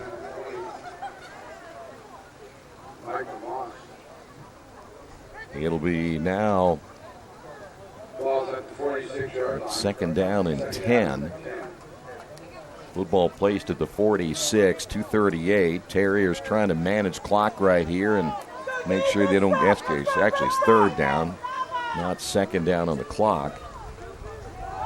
Running play again, big hole up the middle, not a first down, but down to the 39. That may be Crawford once again, number 32 on the carry. So now it's fourth down. I don't know what they're doing with the clock. It still says second down at 10. Somebody's not paying attention to the clock. 2:06 remaining here in the first half. Fourth down and about 3. Tucker once again trips to the right. Fumbling the football. It is loose, and Earlham's going to get it. Bad exchange between the quarterback and the running back, and coming out with it, Vicente Becerra, the freshman out of Fontana, California, with a fumble recovery. We had just talked about that a little bit ago. We haven't seen many footballs on the turf because of the rain, but when the rain is again starting to come down as heavy as it is, you can certainly understand why we may see some more of those throughout the football game here this afternoon. So first down, Quakers. Malcolm Jones and Elijah Bilal to the left. Here's Jamal Barnes in the lineup to the near side. Melvin Davis back in the backfield once again. Hoshal to throw, quick hitter on a little bubble screen to the outside, and Elijah Bilal nowhere to go. It's going to be second down and 10, and we're down to minute 35. Quakers still have 2 timeouts remaining. This time the Quakers will go trips to the near side, and there's a flag down. Every time that they try to go hurry-up offense, they end up shooting themselves in the foot. So movement again by the Quakers. So instead of second down and 10, it'll be second down and 15. Hiram just got bigger. Martez Allen has checked into the lineup, number 99.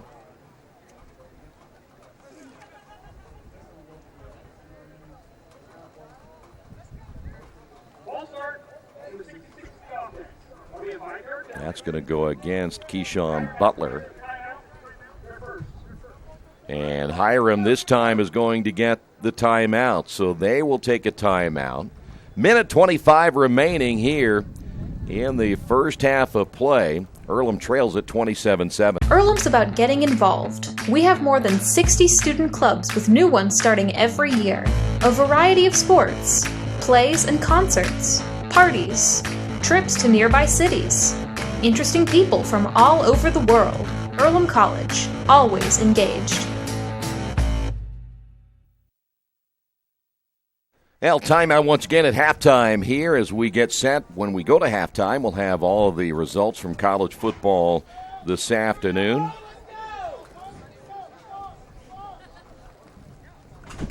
Check out the latest scoreboard again for today in the HCAC as the Quakers trying to get a possible last score here in the first half. Hoshal to throw. Here they come, and they sacked him back to the 25. That was just a great surge that time by the Hiram defensive front. Floyd Shackelford, one of those in there as well, and so Earlham may let this thing run out here with just over a minute remaining in the first half. Not give Hiram a chance to get the football back one more time.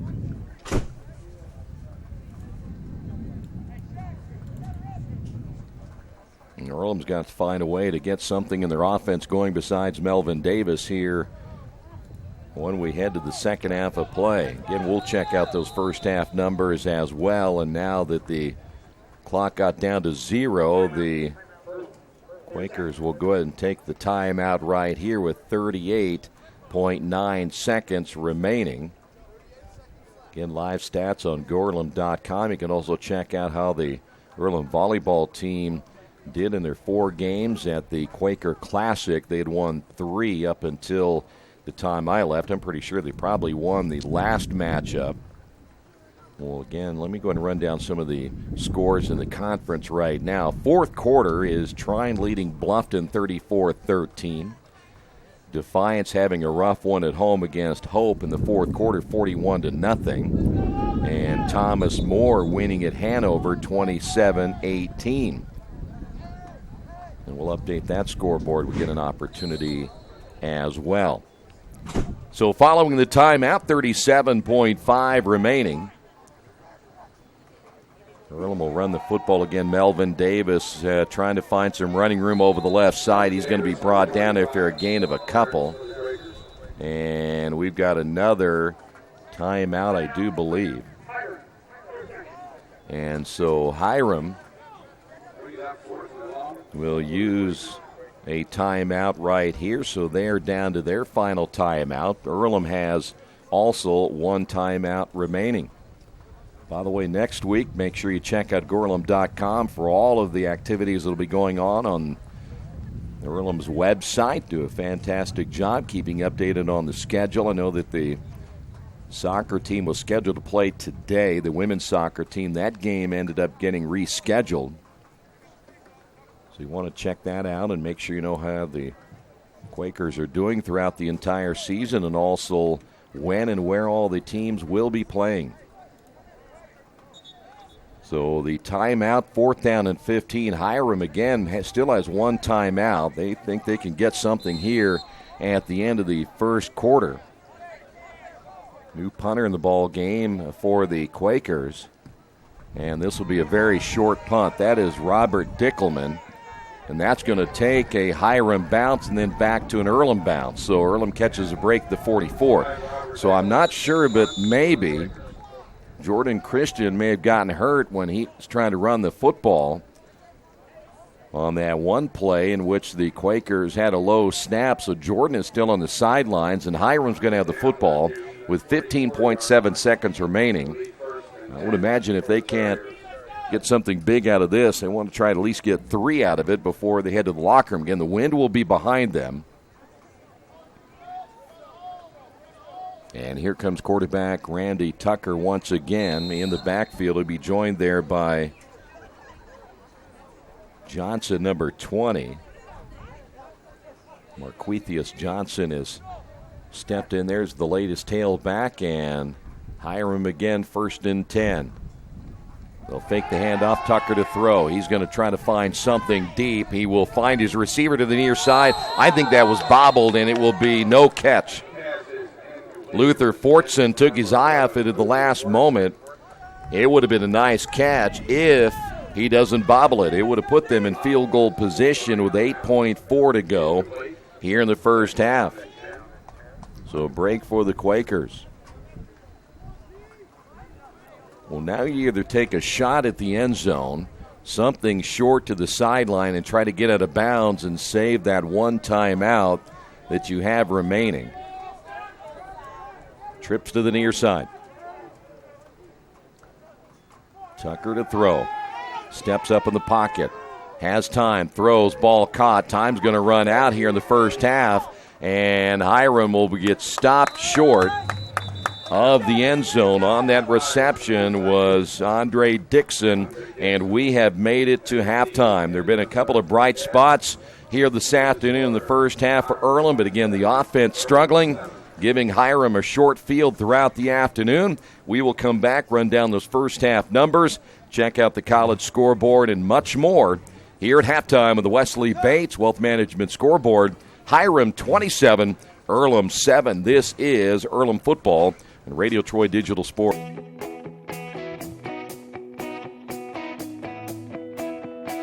We check them better. Every Wetzel Better Buy certified vehicle is fully inspected and reconditioned by ASE and factory-trained technicians. And each Better Buy vehicle comes with a Carfax vehicle history report, so you know you can buy a vehicle with confidence. We back 'em better with a 3-day satisfaction guarantee. Every Wetzel Better Buy certified comes with a 3-day or 300-mile satisfaction guarantee. If you don't like it within that 3 days or 300 miles, just bring it back and we'll exchange it for a vehicle of equal value. Every Wetzel Better Buy certified vehicle comes with a 12-month, 12,000-mile warranty. We price them better. We have dedicated individuals searching the entire country for the highest quality, lowest price vehicles for our inventory. In today's competitive market, we're constantly monitoring vehicle values to ensure that we're offering the best prices possible. We guarantee that every Wetzel Better Buy vehicle is the highest quality used car or truck around. Our reconditioning process guarantees that you are getting a vehicle as close to brand new as possible, and our warranties back that up.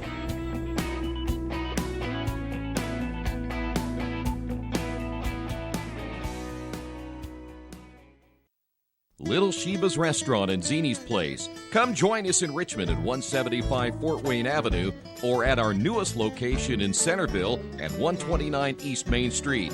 Grab one of our gourmet pizzas, a deluxe sandwich, steak or fresh salad, and an ice-cold beer or your favorite wine. Featuring live music every Tuesday, Friday, and Saturday, plus more in our smoke-free environment. 10% discount with a valid student ID. It's better than being home.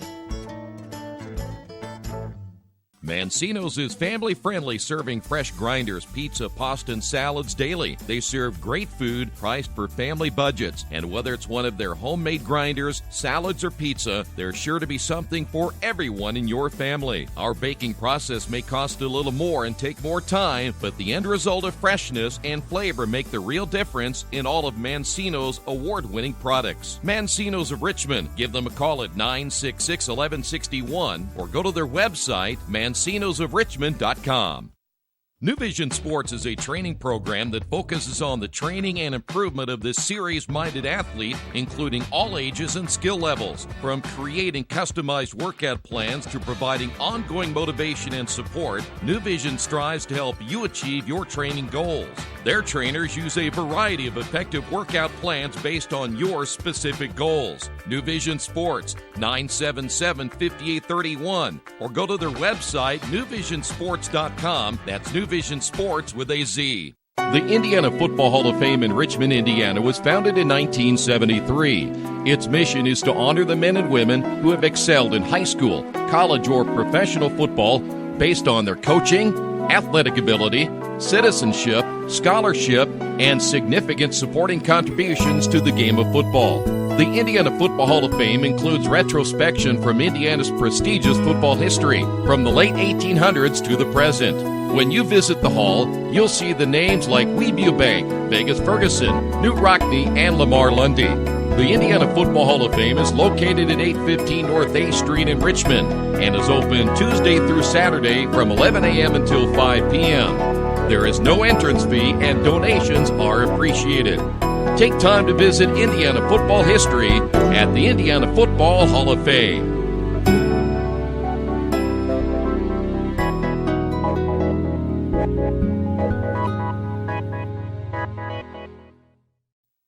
As an internet service provider, Parallax Systems offers reliable residential high-speed internet service and business service. With a fiber backbone reaching over 150 miles, we have created a multifaceted delivery system. Our dark fiber leasing has proved beneficial to public and private sectors alike. Parallax serves Wayne County and surrounding areas. Parallax Systems, when speed matters, a division of Richmond Power and Light. Back again at halftime. Quakers trail at 27-7. Today's game brought to you in part by Jason Wise of Better Homes and Gardens First Realty Group. He has an idea for an alternative fundraiser for your school group or nonprofit. If you list, buy, or refer a customer and mention this promotion, he'll donate 10% of what he makes on the transaction to the school group or nonprofit of your choice in your name. Tell your friends, family, colleagues to mention this offer when listing with Jason Wise at Better Homes and Gardens First Realty Group. Give him a call at 969-3400. We again have made it to halftime. Let's go and give you the first half scoring. Hiram got on the board early. Randy Tucker, 4-yard touchdown run. The extra point was good at 8:18 of that opening period of play, and Hiram led it 7-0. Mo Yarbrough, 29-yard pass from Tucker. The extra point was good. That was at the 2:22 mark of the first period. Hiram on top, 14-0. Quakers get on the board. Kind of a, well, it wasn't exactly a busted play, but it was a low snap, and Hochschild able to pick up the loose ball. Malcolm Jones wide open. They score from 10 yards out. And Javier Lopez, the extra point, that made it 14-7. That was at the 51-second mark, or I should say, the 5-second mark of that first period, and that's how that first quarter ended. DJ Franklin got the next touchdown on the board for Hiram, a 26-yard touchdown pass from Randy Tucker. The extra point was good. 13:02 of the second period. It is then 21-7, and then Tucker scores the final touchdown of the first half at 8:49 before halftime. The 1-yard touchdown run, the extra point, was no good, and that's where we stand at halftime at 27-7. Quick check of the team stats in the first half. We'll go with Hiram first. They had 14 first downs, 10 by passing, 10 by rushing. They were 5 of 8 in their third down efficiency, good enough for 63%. 288 total yards. The average 7 yards per play, 109 of those yards in the passing department. And for the Quakers in the first half, 6 first downs, 3 passing, and 3 rushing. Quakers again struggling on third down, only 1 of 7 for 14%.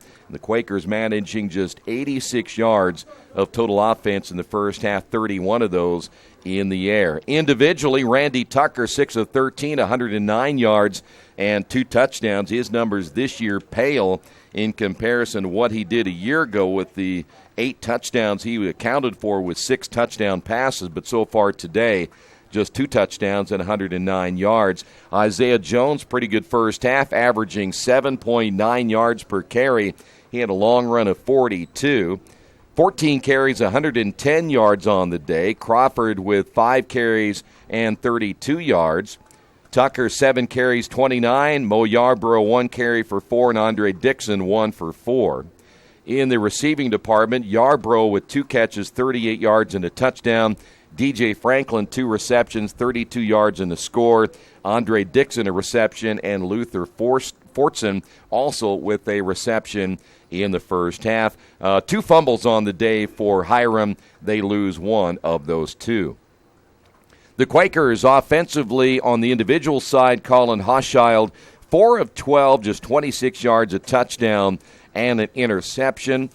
Also on the day, Melvin Davis, 14 carries, 73 yards. He's averaging 5.2 yards per carry. Malcolm Jones, 1 rush for 5 yards. Jordan Christian had the 1 for a -2 on that botched punt.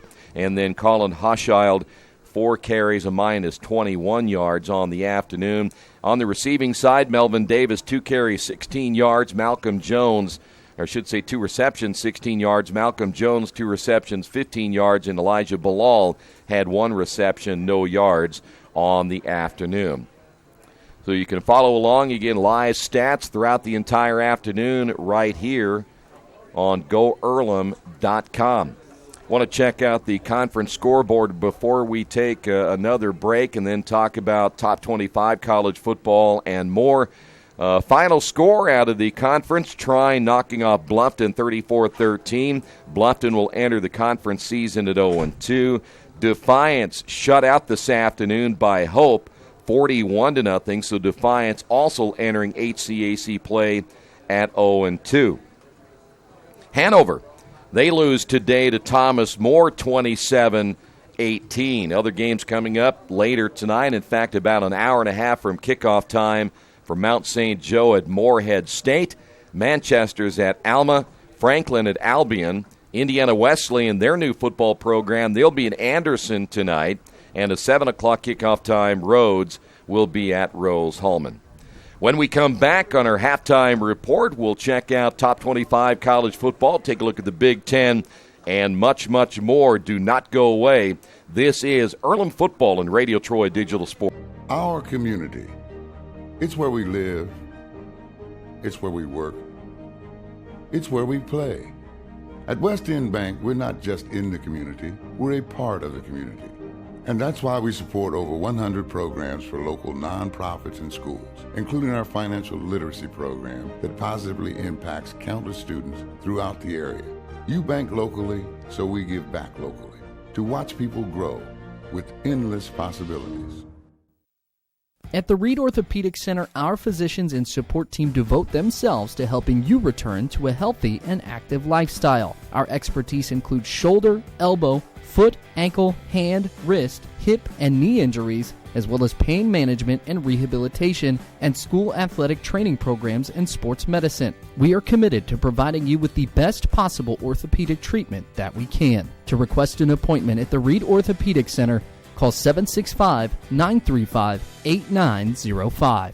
After the unexpected, expect us. Indiana Farm Bureau Insurance of Fayette, Rush, Union, Decatur, and Shelby counties. Auto, home, life, renters, farm, crop, and business coverage. Coverage you need in a language you know. We take customer satisfaction seriously and don't take a cookie-cutter approach to your coverage.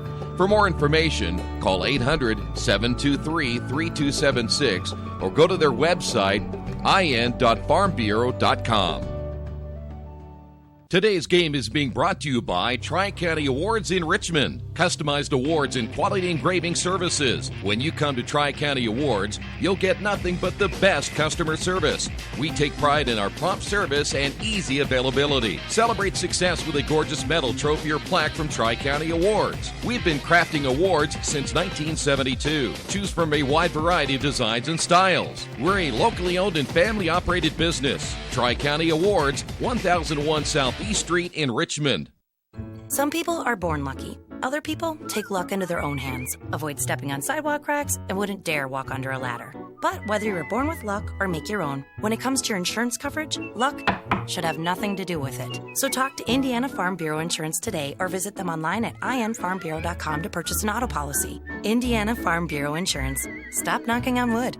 Questions about your coverage in Wayne County? Call 765-962-9548 and ask for me, Kevin Shearer. Since 1994, Beach Automotive has provided motorists in the Richmond area with comprehensive auto repair services that include car and truck care, alignment, brakes, tires, engine, transmission, and more. You'll be hard-pressed to find the same level of expertise that our auto mechanic specialists provide. For a high-performing vehicle, trust Beach Automotive. To learn more, call 765-966-8181. Beach Automotive, 110 East Main Street, Richmond. Big Boys Pizza is now open in Richmond, located at 1015 East Main Street, next door to the Civic Theater. The menu has great sandwiches, pasta, salads, and of course, pizza. Come dine in, carry out, or have your food delivered day or night, at home or at the office. Other locations are in Connorsville and Brookville. Bring in a sports ticket after any game and receive 10% off your purchase. Ticket must be dated for the same day as your purchase. Dine in, take out, or delivery, Big Boys Pizza. 765-488-0023. Kate's Cages is the #1 indoor training facility for baseball and softball in Richmond by far. With top flight instructors, you will learn how to play the game the right way. Everything from pitching, hitting, catching, and fielding. Kate's Cages will also have the opportunity to participate in triple play fall ball, the softball academy, individual and team camps, and individual private workouts. Kate's Cages Baseball and Softball Indoor Training Facility, 1366 Rose City Boulevard. Call 993-2353 for more information. Well, the rain continues to come down here in Richmond as the Quakers and Terriers will be coming out in just a few moments. Let's go ahead and get you caught up on some top 25 college football this afternoon. Already number 18 Mississippi State winning at Kansas State 31-10. Number 21 Michigan dominated Western Michigan 49-3. And number 5 Wisconsin beating New Mexico 45-14. In the fourth quarter, number 6 Oklahoma all over UCLA 49-21. In the third quarter, number 23 Oregon beating Portland State 49-7. Also in the third quarter, 12th-rated Virginia Tech defeating William & Mary 48-14. Number 1 Alabama in the first quarter pounding Arkansas State already 19-0. In the first quarter, up in South Bend, number 8 Notre Dame on top of Ball State 7-3. In the first quarter and almost to the second quarter now, number 4 Ohio State leading Rutgers 14-0. And also in the first quarter, number 3 Georgia. They're leading number 24 South Carolina 17-7. Games coming up later. North Dakota plays at number 9 Washington. Savannah State will be at number 22 Miami of Florida. 19th rated Central Florida home against South Carolina State. It's Youngstown State at number 14 West Virginia. Southeast Louisiana traveling to number 11 LSU. Number 2 Clemson at Texas A&M. Alabama State is at number 7 Auburn. Kentucky on the road today at number 25 Florida. 13th rated Penn State plays at Pittsburgh. Biggest game later today will be number 17 USC at number 10 Stanford. Connecticut will be on the road at number 20 Boise State. And number 15 Michigan State, they will be at Arizona State. We'll check out quickly the Big Ten this afternoon and other scores in Big Ten play today. It was Duke getting a big win at Northwestern. All that scoring happened in the first half. Duke wins it over the Wildcats 21-7. Purdue at home today against Eastern Michigan. Purdue lost last week to Northwestern. Today they lose to Eastern Michigan. That game played up in West Lafayette. That's not going to set well with Boilermaker fans. 20-19 the final there. Eastern Michigan pulls off the upset win. Nebraska home today. Their opener with Scott Frost as their head coach. Their game got canceled last week against Akron. Colorado leading Nebraska in the second quarter. That score 14-7. We'd mentioned Ohio State and Rutgers just moments ago. They're now in the second quarter with Ohio State on top 14-0. Iowa State plays at Iowa later today. Maryland is at Bowling Green. IU has a night contest against Virginia down at Memorial Stadium in Bloomington. That is a 7:30 kickoff time. Western Illinois is at Illinois. Also this afternoon, or I should say later tonight, Fresno State is at Minnesota. And again, Michigan State is at Arizona State. And quick check of the Mid-American Conference this afternoon. We mentioned Western Michigan and Eastern Michigan earlier today. Kansas leading Central Michigan 7-0 at halftime. Akron home against Morgan State. The Zips on top of that one 17-0.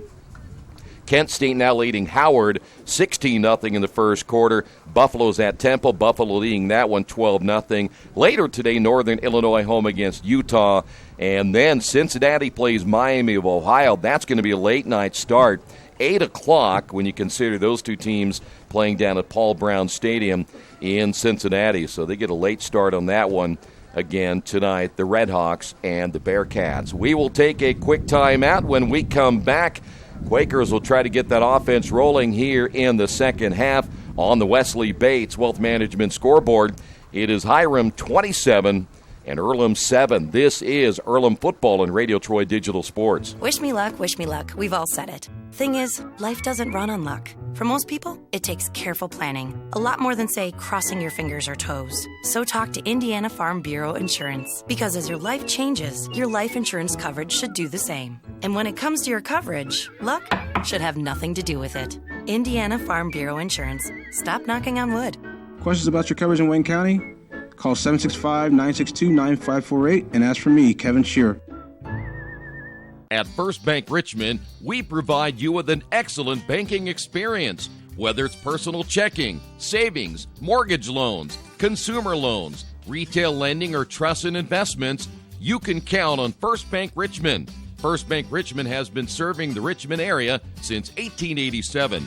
For more information, give them a call at 962-2581 or go to their website at firstbankrichmond.com. For the past 35 years, Van Vliet Insurance has built a reputation of bringing a personal touch. That's because at Van Vliet, it's all about you, your needs, your life, and our town. Along with providing quality coverage to individuals, families, and local businesses, we're proud of our community and the opportunity we have to protect your future within it. Van Vliet Insurance, an Erie Insurance representative. Hometown professionals at work for you.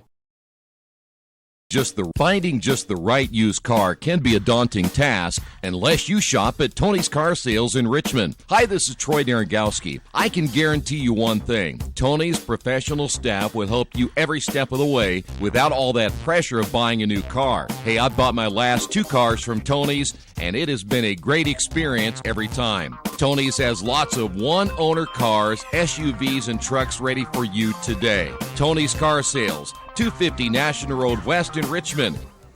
Well, we're back once again here at Darrell Bean Stadium as the Quakers will kick off the football to begin the second half of play, 27-7. Again, the rain continues to come down. Looks like it's going to stay with us for the rest of the day into tomorrow. But we're expecting nice weather next week. I saw the long-range forecast saying the next Saturday we could see plenty of sunshine, which would be good news for all of us that want to see some college football here at Earlham.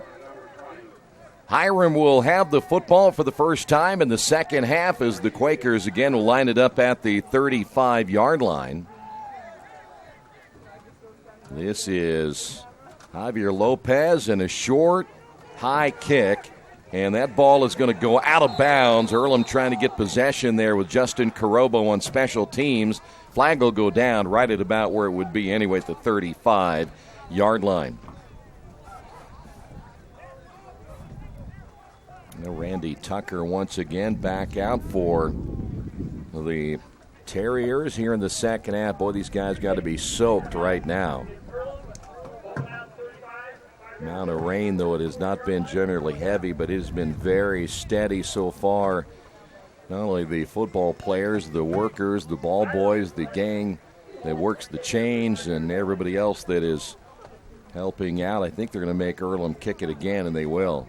Hiram not going to settle for the football at the 35-yard line. They feel they can do better here on the return. So we will go back and do it yet one more time.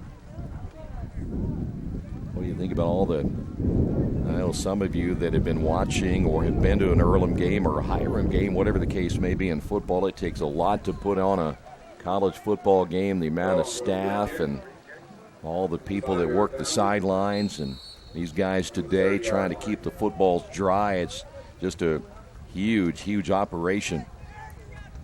So here we go again as Javi Lopez will go ahead and line it up at the 30-yard line this time. Lopez, a line drive kick in the air as this one will fall, and there will be a return inside the 30, and nice play there by Robert Dickelman. He went high on the tackle around the shoulder pads, bringing down Marcathius Johnson on the return, and so now the Terriers offense back out here in the third quarter. You mentioned all the workers and all the hard work they put in to keep this game rolling here this afternoon.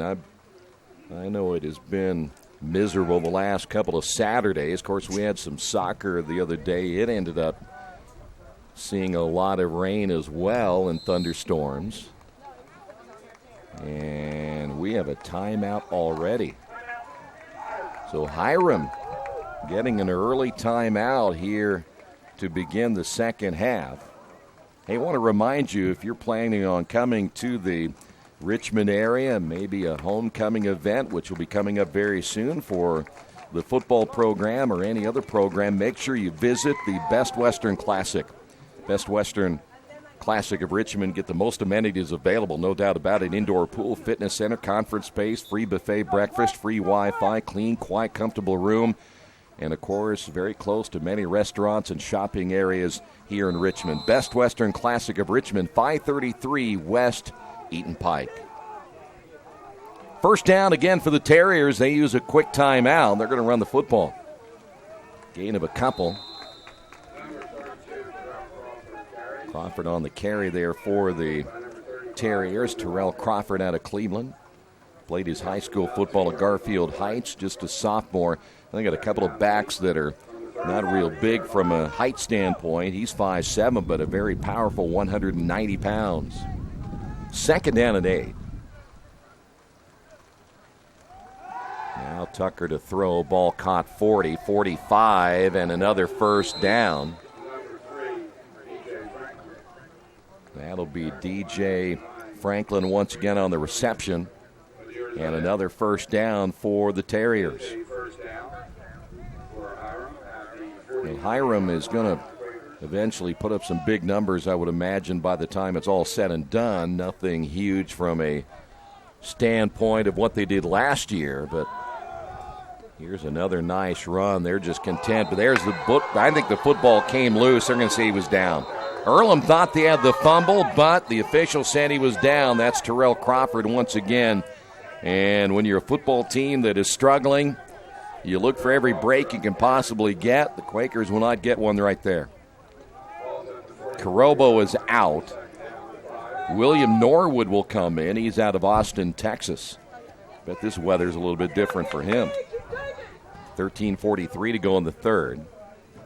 Once again, Tucker. Handoff, run up the middle, inside the 40. On the carry, it may have been number 20 again, Johnson. So they've had Johnson, they've run Jones. They've had 3 or 4 guys that they've been able to run the football and keep a fresh set of legs in there. Trips to the left, one receiver split wide right. Tucker once again on first down and 10. They'll run it again over the left side. Johnson, the cutback to the 35. There is Harrison Rice again popping up out of there. His defense beginning to wear down a little bit here in the second half. Of course, the weather doesn't help either. And again, you've been out there quite a bit, though they played with a short field for most of this one. Again, because of the ineffectiveness of the offense here today, they've had to carry a little extra load. As now Tucker will shift his running back to his right. Trips right, quick throw, ball caught inside the 30, and going down on one knee is Fortson. Fortson, a senior. One of those possession receivers. He caught a ball earlier. If he hadn't bobbled it, nice catch on the near sideline. He also caught one where he just turned around. The ball was right there on his numbers, and he was able to concentrate and catch the football. 3rd down and 1. Johnson over the left side, first down to the 25.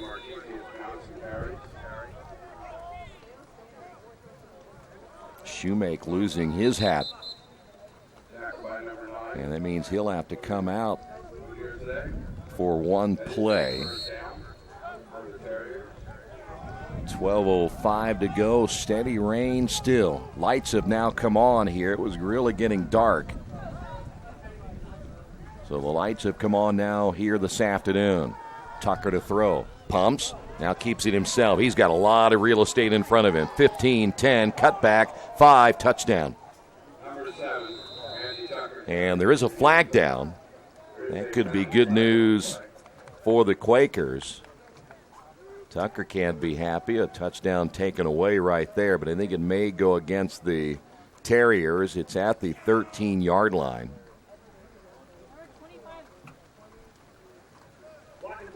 And it'll be a block in the back. So from the spot of the foul, I think that is at 13, so that'll move him back to the 23-yard line. Boy, you hate to see, if you're a Terrier fan, you hate to see that, but we see a lot of it. In high school football and college football, either the block in the back or the hold in the open field. 11:44 remaining in the third. It'll be first down still, but first down and 8. And Tucker has a touchdown taken away, but he'll go back once again out of the shotgun. Throws. That's a low throw. I don't know if that slipped out of his hand, but trying to see here who it was intended for. If that was a screen pass, the running back Terrell Crawford got hung up with a bunch of those offensive linemen. Maybe didn't find him, or it may have just slipped out of his hand. So 2nd down and 8 now for the Terriers. Hash mark right once again. They'll just run the football right here. Coming up, that's R.J. Scott there for the Quakers on the carry by Crawford once again. And now it'll be 3rd down.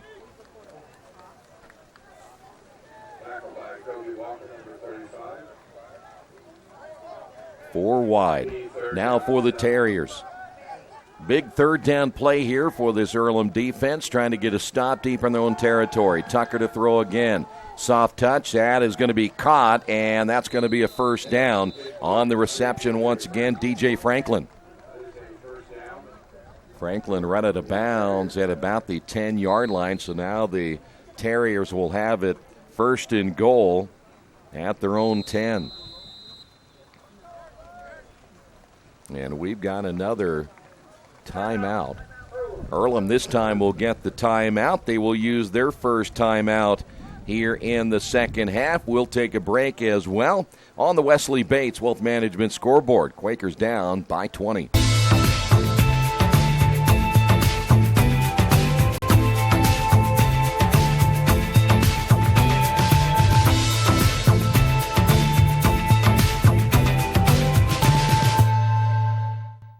Hello, my name is Kyle Schwarzkopf. I'm the manager of Kyle's National Road Auto and business in Richmond since 1979. We employ ASE certified technicians and we have over 80 years of experience. We work on all domestics and most European and Japanese cars. Give us a call at 966-1555. Kyle's National Road Auto Service. My name is Kyle Schwarzkopf and I approve this message. 10:58 remaining here in the third. The timeout by the Quakers. It'll be first and goal out from the 10-yard line for the Terriers as Tucker so far working out of that shotgun formation, handoff and a run, and a very tough 1 yard maybe. The first one in there, Rance Albert, the sophomore linebacker, and he was assisted also by Harrison Rice.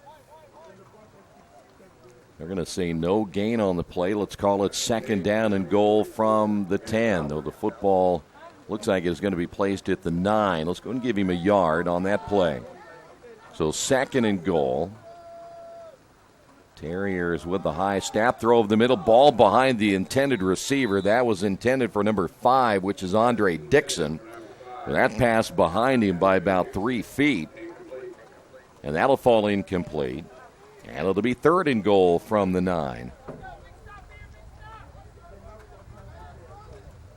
Boy, as dark as it is right now, it's 4:47, and it seems like it's about 8 o'clock. 10:24 remaining here in the third as Tucker will again change the play for Hiram. He'll look to throw, and he's going to throw it back corner. And did he get in? No, he'll be short on the reception. That is DJ Franklin, but he's going to be right at the 1 foot line. He's as close to getting in without getting into the end zone as you can possibly be. So now Hiram will line it up, and let's see what they'll do here. Do you think they'll run it? Crawford in the backfield. Crawford will, nope, it's going to be the quarterback keeper, and it was snuffed out quickly. Coming up to make the stop, Colby Walker, and Earlham stops Hiram at 4th down and inches. Good job again by Colby Walker. So Earlham's defense holding right there. I'm always curious why you would stay out of the shotgun formation if you're Hiram. Why not go under center and try to quarterback sneak it in if you're going to keep the quarterback with the football? But nonetheless, Quakers will take over. A lot of time off the clock by Hiram in the third quarter. Quakers again out of the shotgun from the end zone. And here comes the pressure, and that's going to be a safety. Well, unable to get rid of the football, Huschild, and he goes down. You can take your pick on who got him. I think 92, Alex Meehan, was one of those that came out of there, so it turns out to be a safety for Hiram. 29-7. Well, on the other side of the football, if you're going to work out of the end zone, in the shotgun formation, you better either run it. I'm a little curious. Last time they were pinned deep at the 3-yard line. They gave it to Melvin Davis, and he was able to get them some running room. This time they're going to try to throw the football, and it cost him the safety. So now Hiram will get it back on the free kick. And the rain coming down even harder now here at Darrell Bean Stadium. This might be the hardest it has rained the entire afternoon.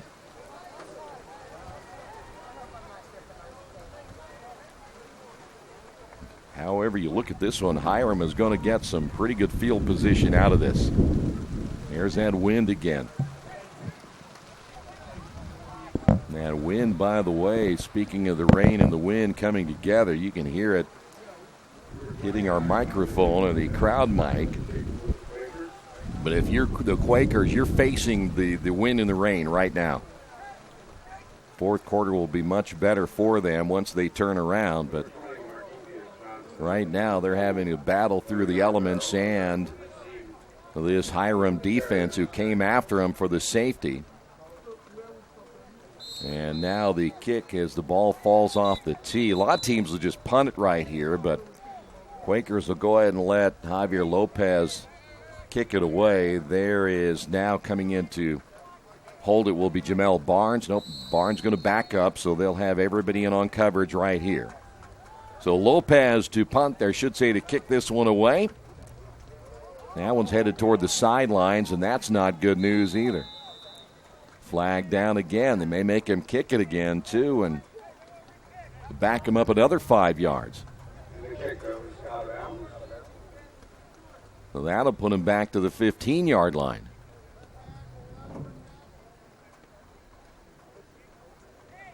So now Hiram can move up even further, and their field position will get better.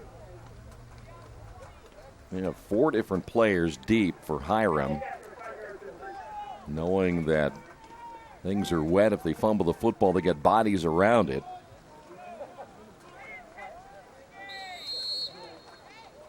So again, Lopez from the 15-yard line. This is a better kick, but a short kick, and there will be a return from the 41-yard line. Yarbrough, right side, finds a seam, has blockers, 35-30 down to the 29-yard line. Good return by Yarbrough, but a flag is down again. We may never get out of here. With all these flags back to the 47, and that's probably going to be on Hiram again.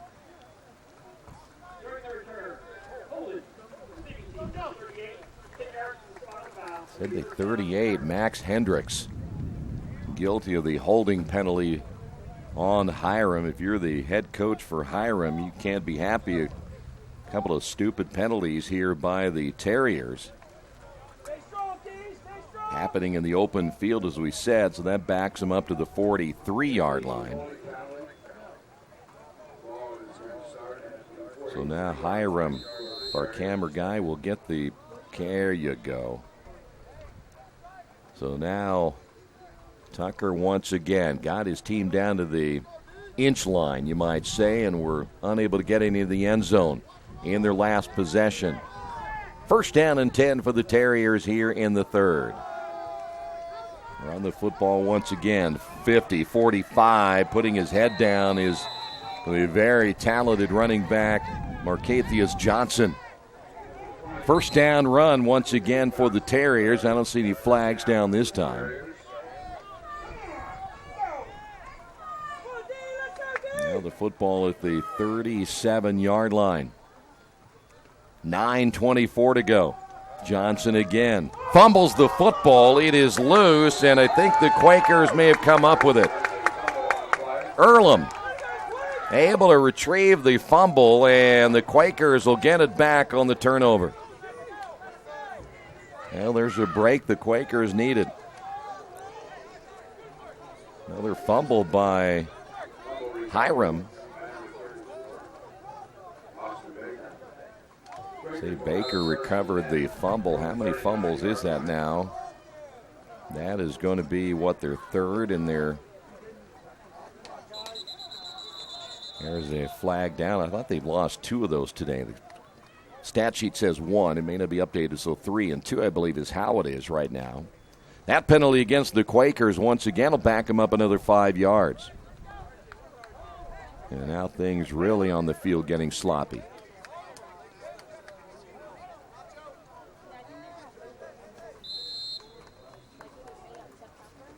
See what we got in the penalty department here. 6 penalties, 55 yards for Hiram. The Quakers 7 penalties, 51 yards. So if my math is correct, a combined 13 penalties here this afternoon. Ball caught near side by Malcolm Jones. He's going to get maybe 4 yards on that pass play. Colin Hochschild is, again, just a freshman. Will be making freshman mistakes here today. He did last week, but they're hoping he'll grow into the position. Lone setback for the Quakers again, Melvin Davis. Nope, they're going to keep it. That's Hochschild, who fakes the handoff and didn't fool number 42. That is Chris Chester.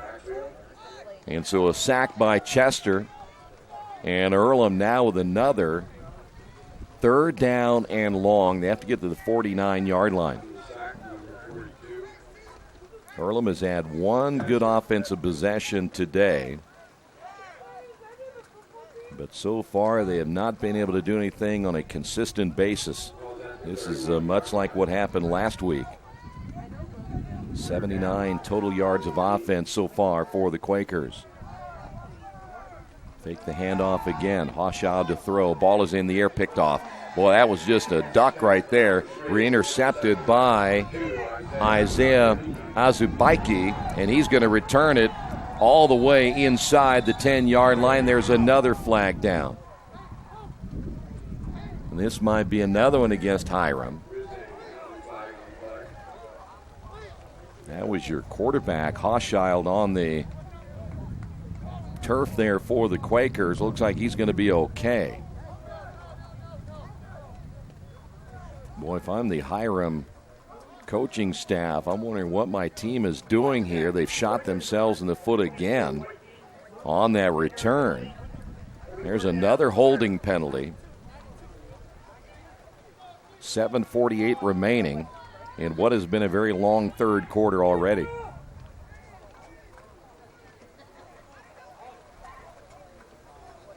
So Hochschild again with the interception for the Quakers. Joe Enright, we saw him come in last week.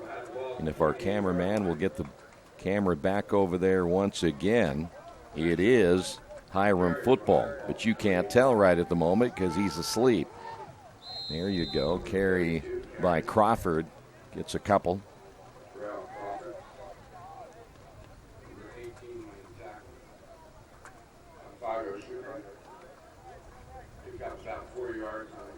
So it'll be 2nd down and 6. I don't think that is Tucker unless Tucker changed his uniform number from 7 to 17, which he may have, as there's no gain on that play. Rance Albert to make the stop on the carry by Crawford.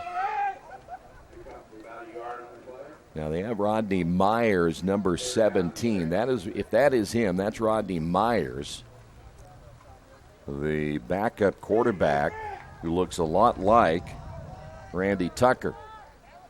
But Myers wearing number 17.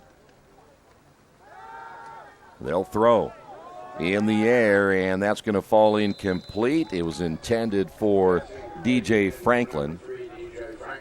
On coverage, Justin Carobo for the Quakers, and that'll be 4th down and about 6.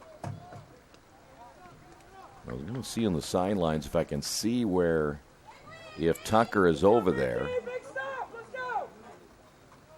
Yeah, Tucker's on the sidelines.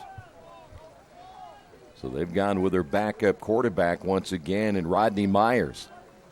Myers to throw once again. This time he goes short, and then it's dropped. It would have been a 1st down.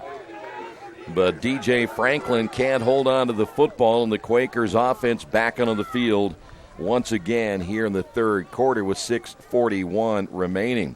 Today's game brought to you in part by your Richmond area Subways. Each day of the week, you can get a different 6-inch sub with no artificial flavors or colors, only $3.50. Every Tuesday, the oven-roasted chicken, Wednesday, the turkey breast, and Thursday, the Italian BMT. Treat yourself at Subway. 4 locations in Richmond and Hagerstown. Subway, eat fresh. Well, he mentioned Joe Enright. He is now checked in as the new quarterback for the Quakers, 6 of 6 last week. in the game against Wilmington. And then the high snap, he drops it, and he got drilled. That'll be a sack on the play for number 54. Coming in for Hiram, Brandon Turner out of Cleveland, Ohio. So not a good start for Enright. The snap was a little bit high, and he bobbled it, and it cost him. So now 2nd down and 14 for Earlham. Quakers go with 2 receivers split wide to the left. One of those will be Corey Peters. Davis, the lone setback. High snap again. Pitch to Davis. Here they come. Davis trying to find some running room, and he's going to get buried on the near side. Nowhere to go. As right now, Hiram playing the run all over. They know the Quakers have had a tough time throwing the football, even with their starter Hochschild in. But now they're going to go up against Joe Enright, the backup quarterback. Clock running at 5:30. Well, now it jumped from 8 to 5. Now 2, now 1. Now it's counting down. There we go. It'll be 3rd and 22. So Enright unable to get this offense rolling either. Shotgun formation once again. Enright to throw. Ball caught near side in a short pattern that time to number 7, which is Jamel Barnes out of Muncie Central High School, and Earlham will have to punt it away. It'll be 4th down. By the way, the Quakers still without their regular punter in Jordan Christian. In fact, I'm trying to locate him. He went out after being tackled in the first half on that one bad snap, and I don't see him anywhere. There he is. He's now in street clothes with crutches. That's not good news. Here's Dickelman to punt it away. Here comes the rush and a short kick, end over end, and this is going to take an Earlham bounce. At least it will go about 3 or 4 more yards before it is downed right there by Connor Bray. And so we'll see Hiram back out on offense.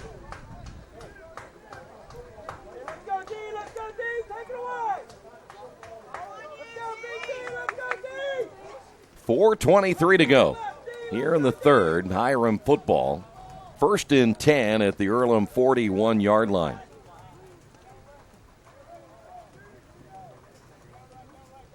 Again, Rodney Myers will stay in. Myers, 6 foot, 195 out of Pickering, Ohio.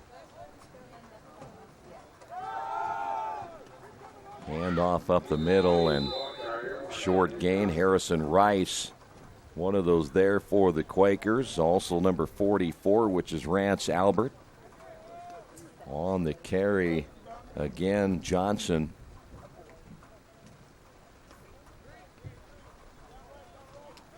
And again, the Terriers will go with 4 wide. 2 to the far, 2 to the near. Johnson, the lone setback. Johnson again cuts to the outside. That's going to be a face mask, I believe. So the Quakers, I could see that up here. And so you can tack on another 15 yards. That'll go against Rance Albert.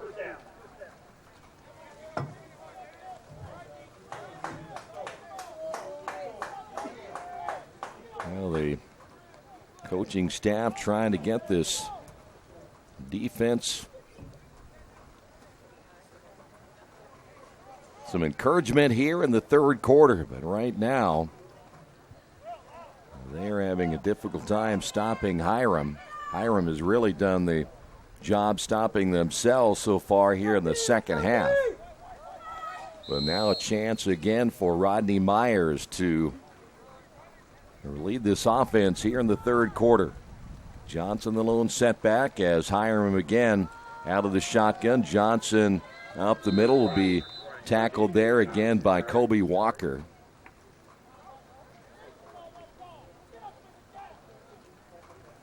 Well, without the services of your punter, and I'm not sure if Jordan Christian ended up hurting his knee or his ankle, but he is again on the sidelines. Earlham down another man, so backup punter is in, and that hasn't helped. Here's Johnson around the right side. Breaks 2 tackles at the 5 toward the cone. And I think he stepped out again just shy of the goal line. This time about halfway between the 1 and the goal line. Last time it was right at the goal line itself. This time just a few inches away. So now it'll be 1st and goal. Johnson up the middle, touchdown for Hiram.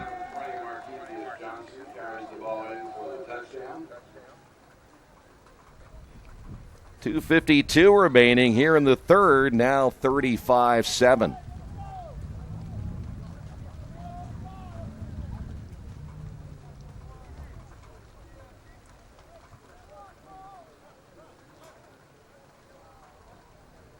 Alex Warren Green coming in again to attempt the extra point. It is all Hiram here this afternoon as they'll try to even their record, and it looks like they will at 1-1. Quakers will fall to 0-2 before being back home again next week. The extra point is good. On the Wesley Bates Wealth Management scoreboard, Hiram on top of this one, 36-7. Hey, this is Steve, and out of Jiffy Lube the other day, a customer came in and said, Steve, this was my 100th oil change on this car, and you've done them all. Hi, my name is George Farrell, and I've been coming to Jiffy Lube for over 14 years.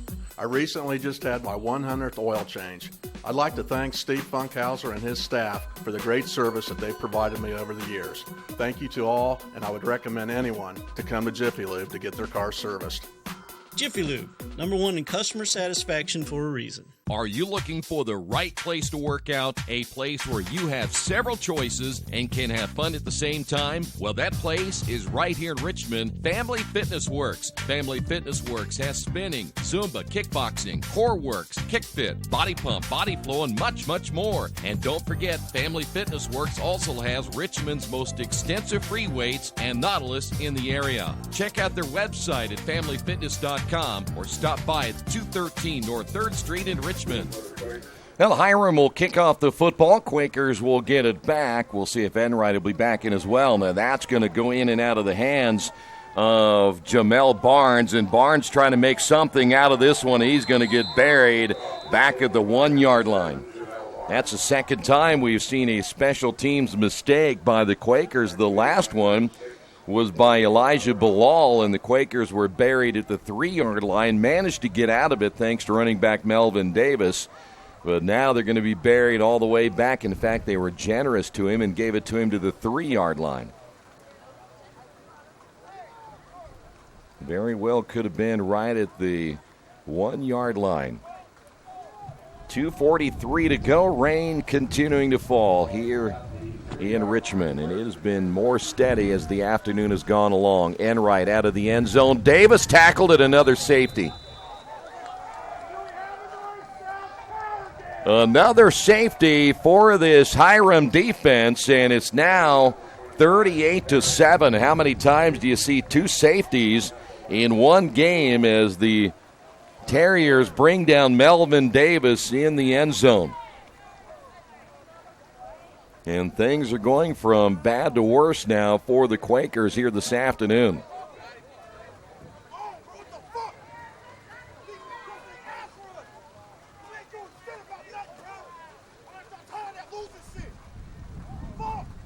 You can hear Melvin Davis on the sidelines now for the Quakers, and certainly very disappointed.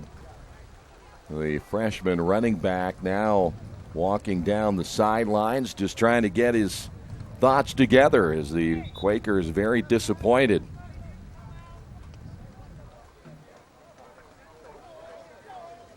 Well, next week it's not going to get a whole lot easier. Quakers next week will be back home. They again get the 4 straight home games before they head on the road. But next week it's going to be, again, another tough matchup as they will take on Bluffton. It's a 2:30 start time, and then homecoming against Mount St. Joseph.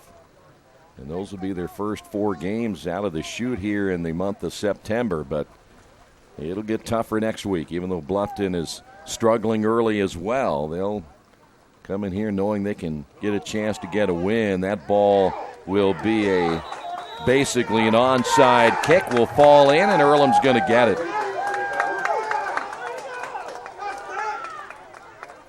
Hiram let it fall, and it crossed the 30-yard line, and it will be Earlham football right here.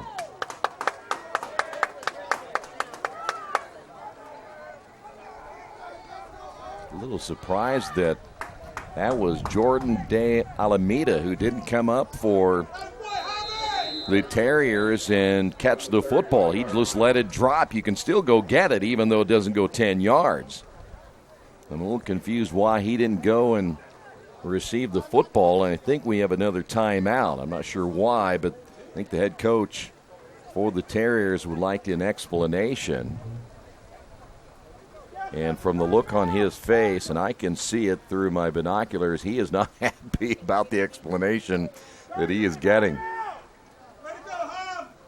And I don't think it's going to matter too much in the overall scheme of things here today when you're up 38-7.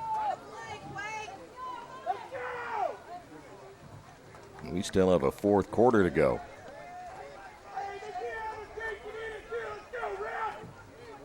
So now the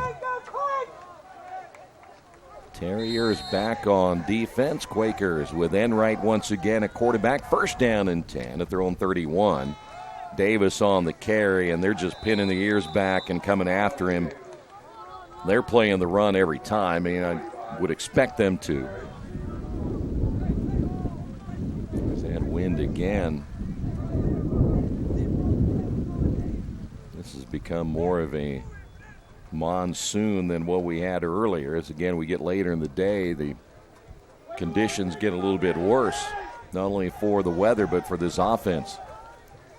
Two in the backfield. Bilal will be back there now for the Quakers at second down and about 12. Bilal on the carry, and well, when you're playing the run you can't throw the football. They're just going to come get you. There's Chris Chester. And now a little extra curricular activity. Here's some yelling going on both sides of the football now. And it's a frustration. There's no doubt about that. I think Quakers are frustrated. They can't get this thing turned around from not only a game standpoint but the program standpoint. And there are some questions about Earlham football because this will be number 45 in a row. Davis gets tripped up, and he'll be down at the 32 or 31-yard line. And so now the Quakers faced with a fourth down at about 9.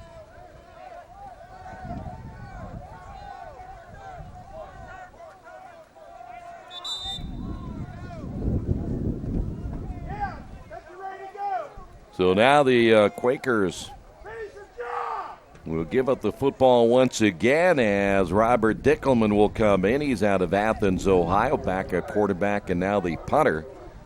I'm not sure if this is something he's done often, and Quakers have to put him in as the emergency punter, and this one just squabbled over the top of the line. Will take an Earlham roll, and Quakers will down it at the 39-yard line. So the defense back out once again. And I'm not sure if our cameraman realizes that the play is down here.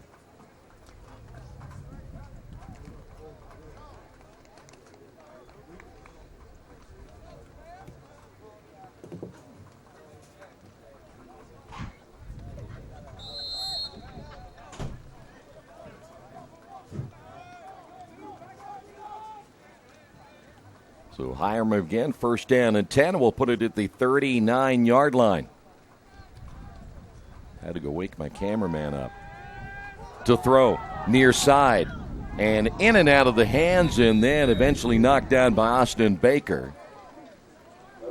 Andre Dixon here on the near side for the Terriers. So they gave Rodney Myers a chance to throw. 45.3 remaining here in the third.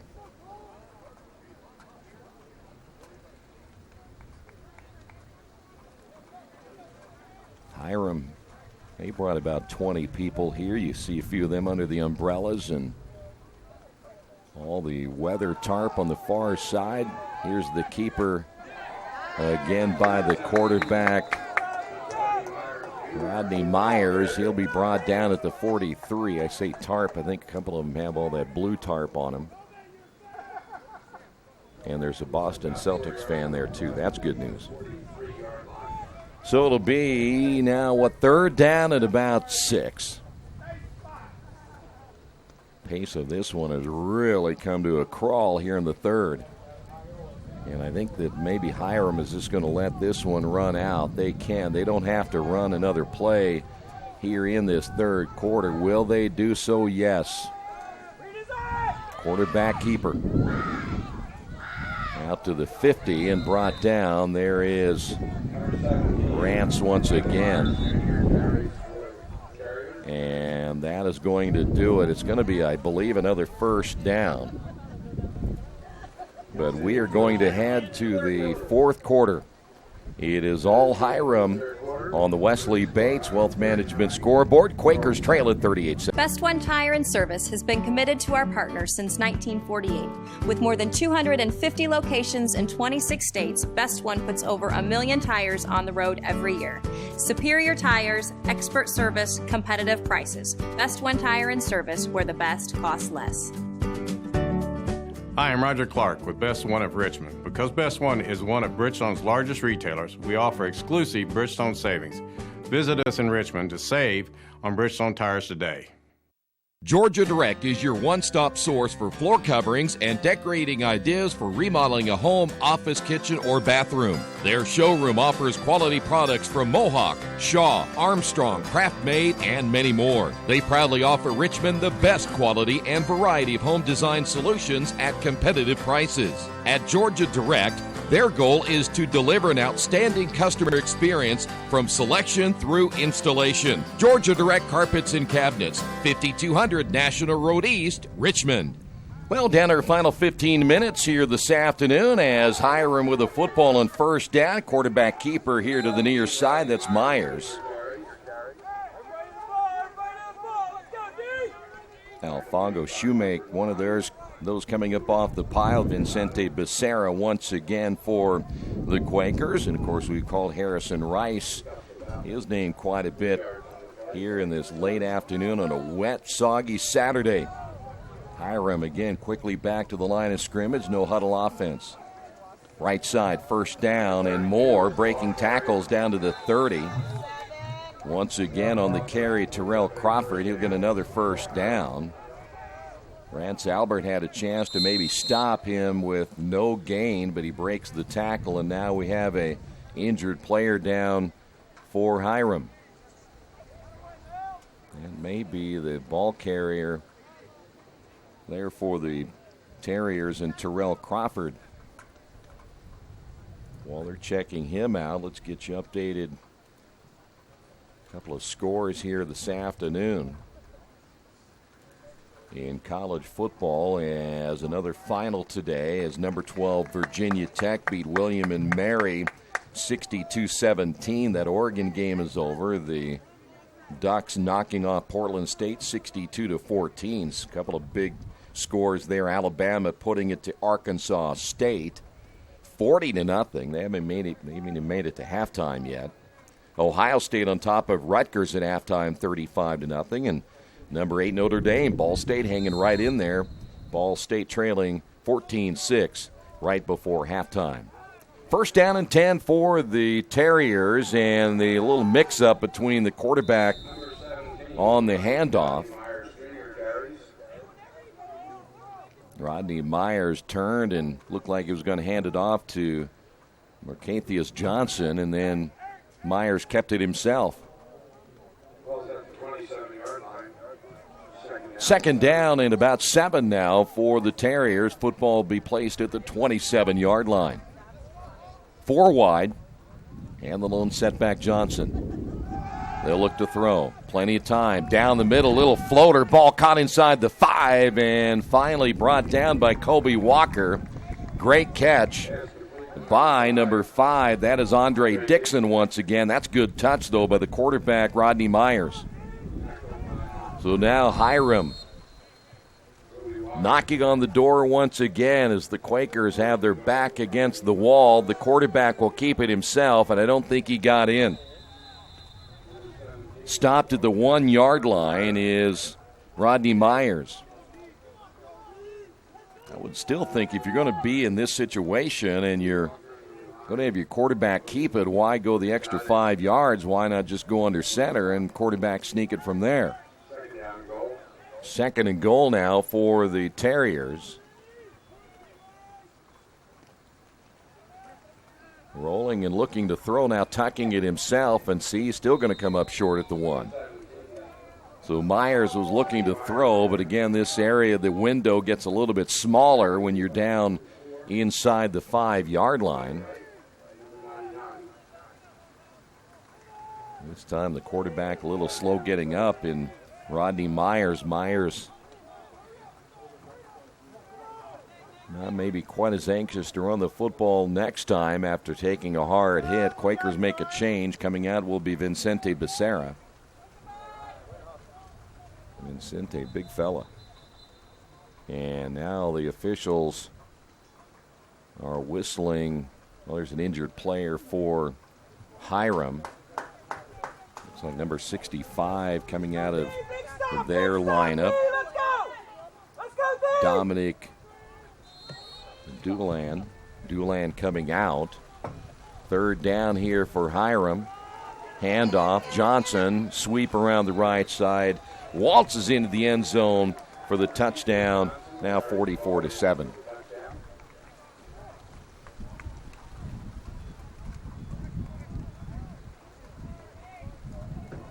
Marquithius Johnson again out of Dallas, Texas. A 5'8", 185-pounder. Scores today for Hiram once again, and now the extra point attempt. Alex Warren Green. We hear the rain again, and it is really coming down now.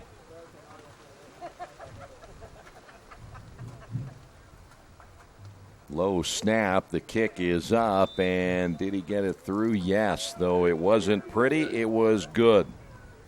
On the Wesley Bates Wealth Management scoreboard. Quakers trail at 45-7. This is Earlham Football and Radio Troy Digital Sports. Earlham's about getting involved. We have more than 60 student clubs with new ones starting every year.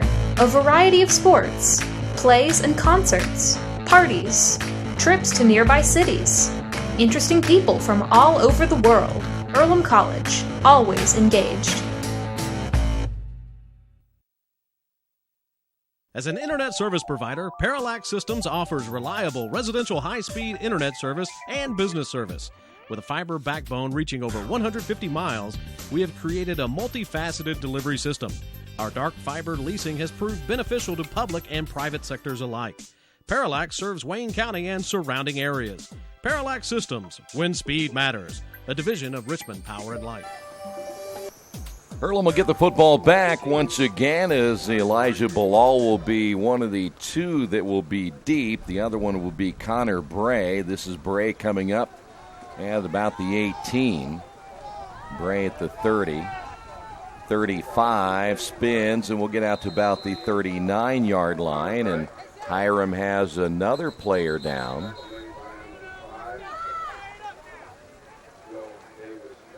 Quakers offense will come out once again as this is number 6 this time. That is Jorge Valderrama out of Downey, California, 5'9" and 200 pounds. He was hurt on special teams now for the Terriers. Jason Wise of Better Homes and Gardens First Realty Group has an idea for an alternative fundraiser for your school group or nonprofit. If you list, buy, or refer a customer and mention this promotion, he'll donate 10% of what he makes on the transaction to the school group or nonprofit of your choice in your name.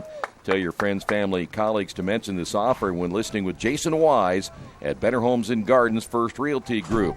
Give him a call at 969-30-400.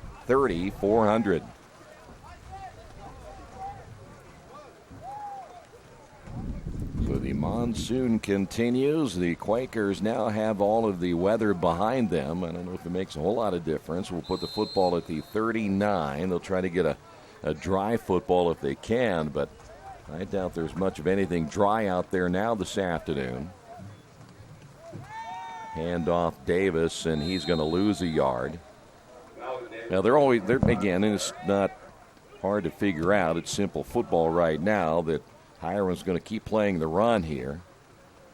Joe Enright back in once again. He was 6 of 6 last week, but it's hard to throw the football in a day like today and have much of any success whatsoever. Quaker defense probably worn out here this afternoon as well. Bray in motion. The pitch to Bray. Boy, he's got to try to bounce to the outside, stiff arms the defender, and then run out of bounds. I don't think he gained anything right there. Ran about 20 yards and got nothing. Bray running that offense up at Northeastern High School. They're now 4-0. His dad was the quarterback at Richmond High School back in the early 90s. A running football team for Richmond High School back then. And right again out of the shotgun. Bray's the H-back. Davis handoff. And he goes down. He's going to lose 3 or 4 yards on that.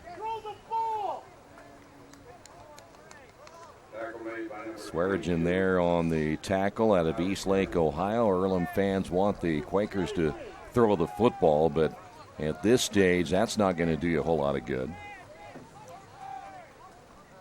So now the Quakers will have to punt it away once again. It's been just another frustrating afternoon.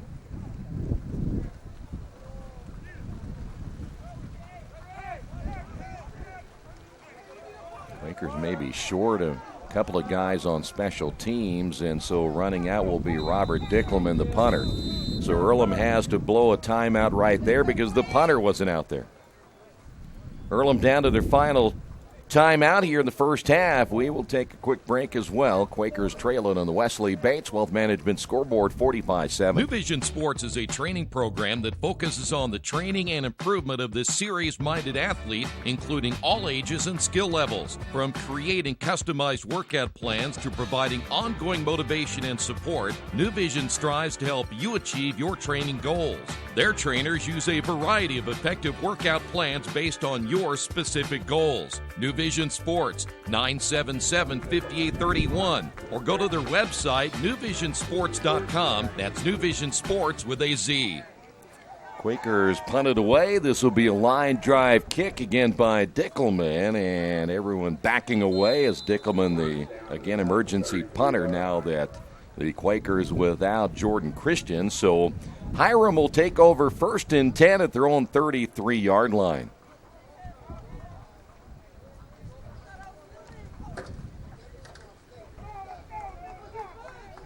By the way, we reminded Dominique, our cameraman, that the game's not over yet. In case you're wondering, he's fallen asleep a couple of times. You have to poke your head out there every once in a while and remind him we're still here. 1st down and 10 again for the Terriers. And they're going to run the football again. Johnson to the near side, run out of bounds.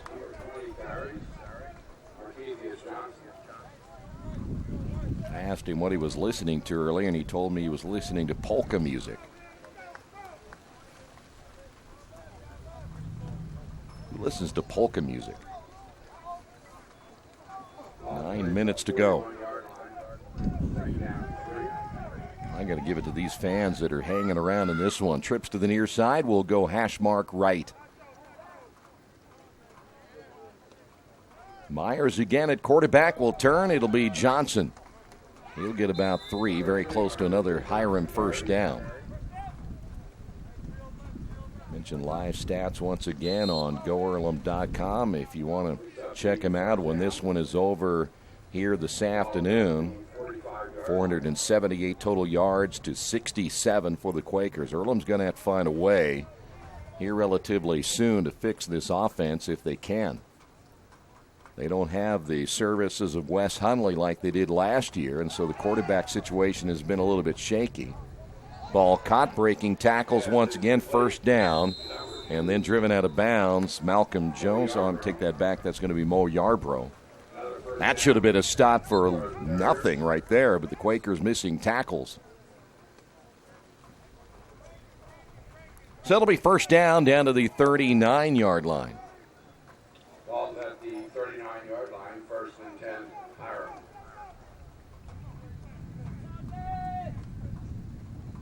Handoff again. Nope, it's going to be a quarterback keeper this time around the left side, 30-25, and then brought down near the 21-yard line. On the carry once again, Rodney Myers. Carrier, 1st down.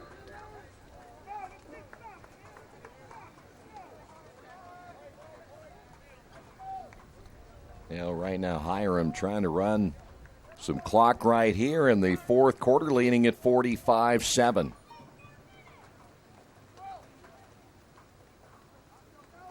Handoff Johnson.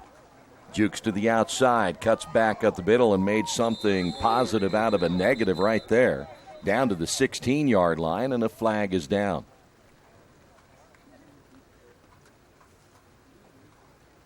Another holding penalty on the Terriers will back them up 10 yards. Want to remind you again, next week that kickoff time here at Darrell Bean Stadium will be at 2:30.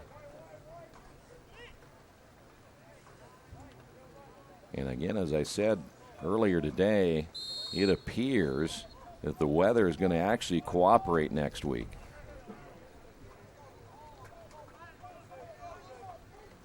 So now it'll be first down and 15. The ball is snapped on the ground. Kobe Walker get credit for the sack, but that was a ball that was kind of skipped along the ground.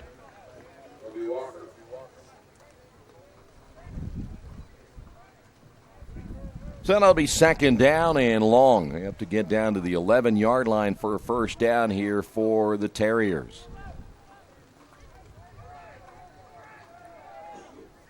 The Quakers will not have their first road contest until September the 29th. They'll travel to Manchester for that contest. Down the middle is Hiram throwing and intercepted.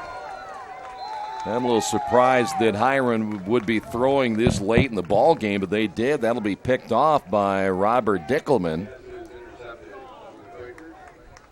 So Dickelman, the backup punter, comes in and gets the interception. The offense back out on the field, and Quakers will take over with Morgan Dinwiddle, freshman running back out of Oklahoma City. See, he will be checking in, but the football's down at the 2. And right back in there, you see number 4 heading back out for the Quakers. Good job, D. Way to go, D. You know what I find odd today is I see a lot of people walking around in the rain, and I'm not sure where they're going. All right, Quakers have given up 2 safeties already, and this is going to be a third. Another safety for Hiram. I have never seen 3 safeties in one game, but it was, again, another safety by this Hiram defense. Earlham can't get it out of the end zone. And again, with Hiram just pinning their ears back and coming after you because they know you can't throw, Earlham is going up against a defense that's just coming after you. So now the third time we have seen a safety here this afternoon.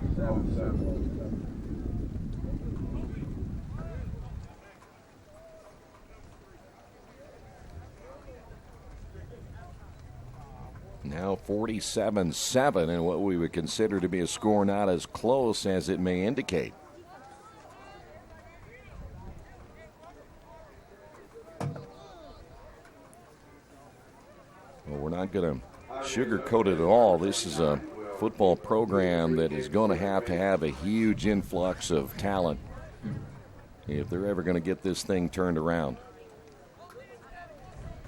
I mean, 45 losses in a row. You're only 5 away now from, I believe, tying the Division III record. But most of these games over the last couple of years have not even been close, and you're only playing with about a 40-man roster. That's hard to beat anybody. You're going to have to make a total commitment to get everybody in. There's an onside kick, and this time Hiram won't be letting that one get by. So the Terriers will have it again with still 6:21 remaining, but Earlham's going to have to find a way to get more football players here in order to get this program turned around. Football's a game of numbers, and you're not going to do it with 40.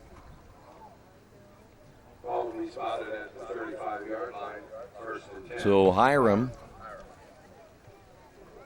see if they'll bring in another quarterback. They will. This is number 6.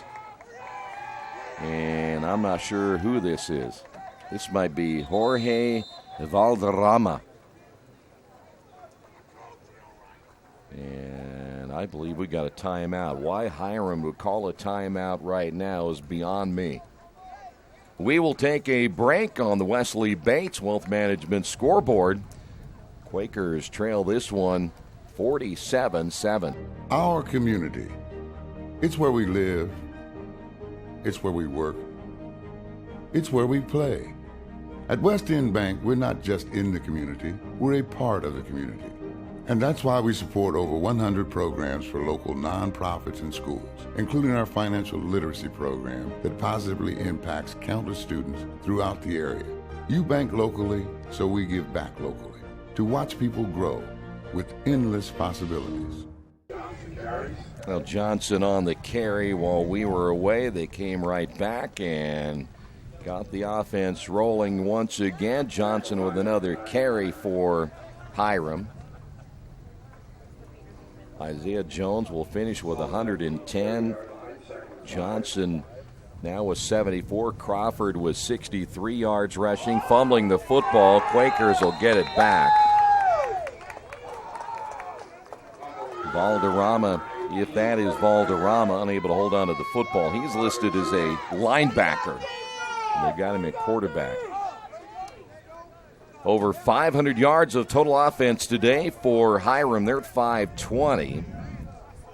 Quakers get this, 65 yards total offense.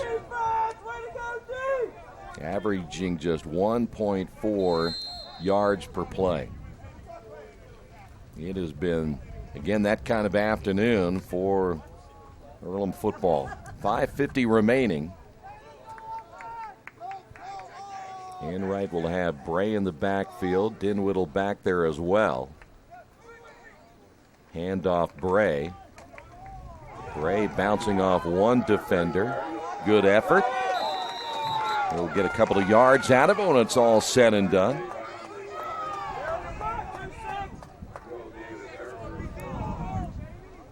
That'll be a gain of about 5.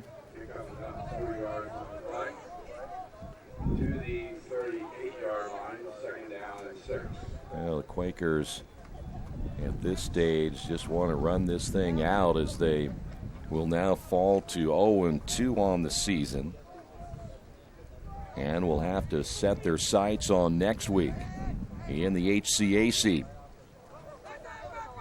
Enright once again. Dinwiddie getting back to the line of scrimmage. If they're kind, they may give him a yard.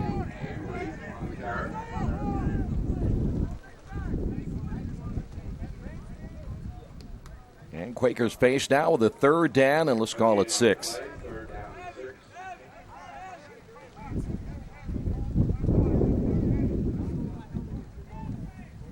Again, that rain and wind really coming down once again. This has been a brutal afternoon. Remnants of the tropical storm that moved quickly up through the Midwest is now getting us in full force. That's a high throw intended for Corey Peters. And all of a sudden it is 4th down again.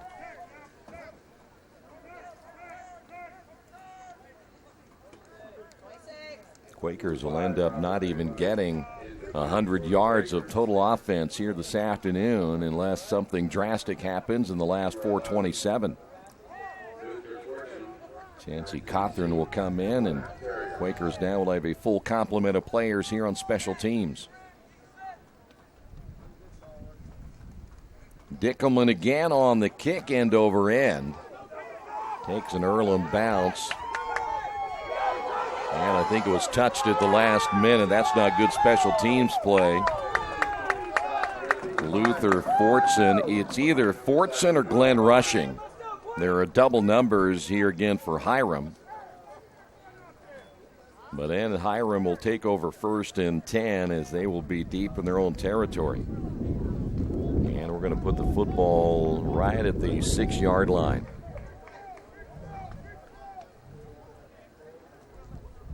Still 4:16 remaining.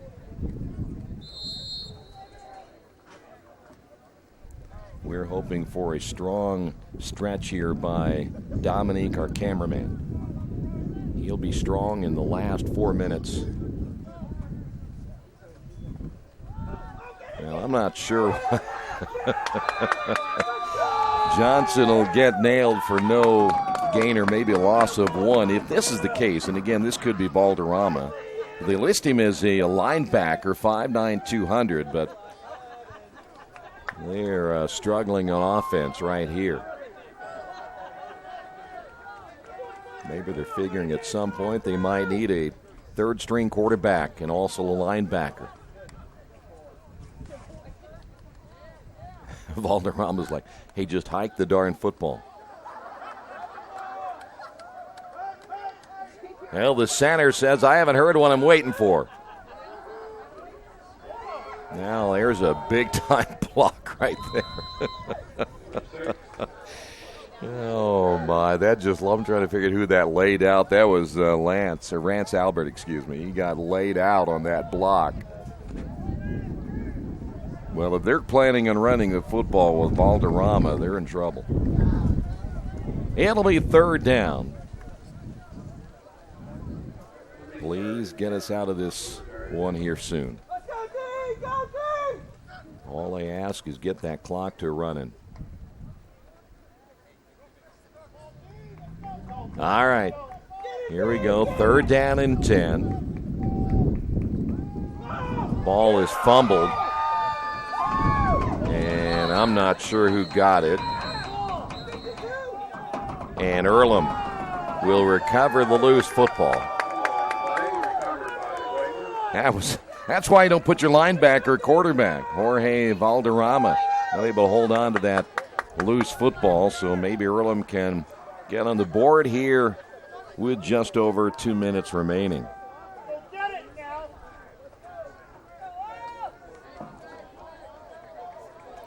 So Enright back out for the Quakers. Earlham crowd that is still here, just looking for something to cheer about here at the end of the game. Dinwiddie stays in. Bray stays in for the Quakers. That is Bray out of the backfield in motion. Dinwiddie, and I think he got in, and he did. So the Quakers score from about a yard out. And Earlham gets on the board for the 2nd time here this afternoon.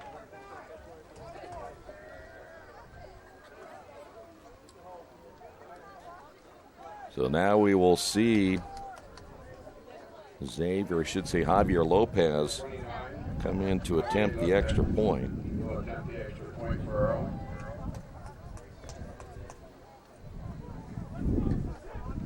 2:35 to go. You see the rain even coming down in front of the camera here, and that hits the upright to the right, and that's kind of the day it's been. So extra point, no good.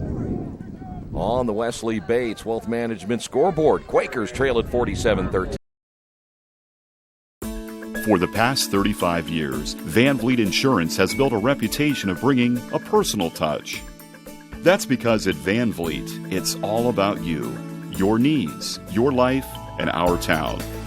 Along with providing quality coverage to individuals, families, and local businesses, we're proud of our community and the opportunity we have to protect your future within it. Van Vliet Insurance, an Erie Insurance representative. Hometown professionals at work for you. Mancino's is family-friendly, serving fresh grinders, pizza, pasta, and salads daily. They serve great food priced for family budgets. And whether it's one of their homemade grinders, salads, or pizza, there's sure to be something for everyone in your family. Our baking process may cost a little more and take more time, but the end result of freshness and flavor make the real difference in all of Mancino's award-winning products. Mancino's of Richmond. Give them a call at 966-1161 or go to their website, mancinosofrichmond.com.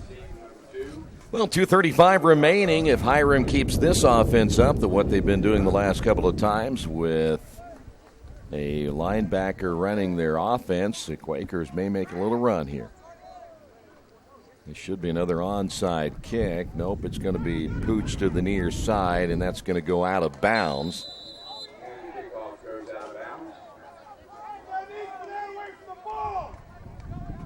So let's see if the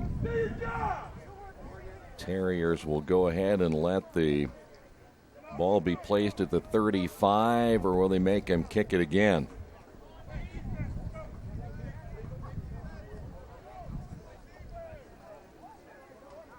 Looks like Terriers will go ahead and take it at the 35-yard line. And so the Quaker defense back out once again here, and could be our final 2:35 of this one here this afternoon.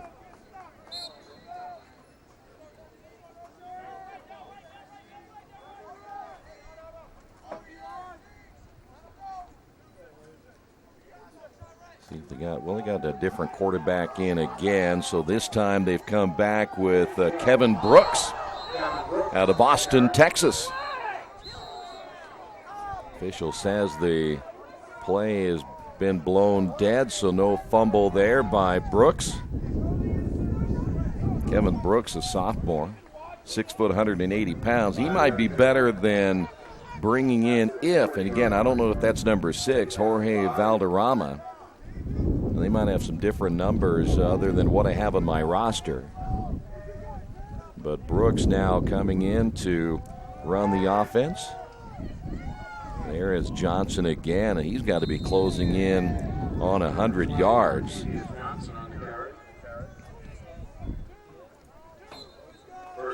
Important thing now for Quakers, get out of this and now start thinking about next week, and again, no more injuries. Battle with for next week as well. Johnson again down to the 45. Well, they're trying to get him 100. Is Isaiah Jones 110? Cathius Johnson 88 yards, and the Quakers have a hurt player. We just talked about that a second ago, about potentially losing anyone here this late. By the way, Kevin Ventura is out there for the Quakers. Ventura only 5'3", 180 pounds. So they're going to check. Let me go and give you the numbers right now as the Terriers 30 first downs today, 21 of those rushing. They were 9 of 15 in third down efficiency. The Quakers only 1 of 12. Terriers 91 plays, and the Quakers only 52, 526 yards of total offense, and the Quakers only 70. They've been averaging nearly 6 yards per play. The Quakers at 1.3. Quakers 9 penalties, 2 and 71 yards. Time of possession, the Terriers nearly 35, Quakers 22. Terriers football once again, and they'll run it back up the middle. That'll be another first down. And we're about ready to wrap this one up. Under a minute by the time they get back to the line of scrimmage. And Earlham again will lose their 45th in a row and go to 0-2 on the season. Terriers right here may just kneel on the football, and they will, and try to run out this clock.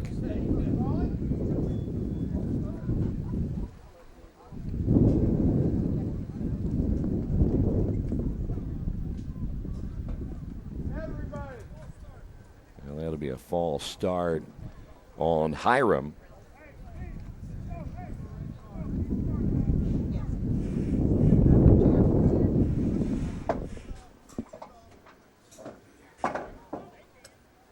.1 remaining, and let's see, Hiram will have to maybe line it up 2 more times. They'll just kneel on the football and head out of here with a win after beating the Quakers last year and putting 63 on the board, 47 put on the board this year.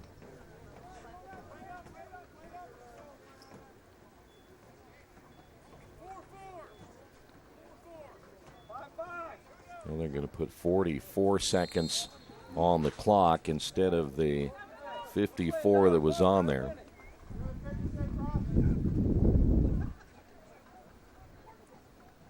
I don't know what they're waiting for right here. The play clock is not in effect, really, as the game clock now running, and Hiram will not have to run another play.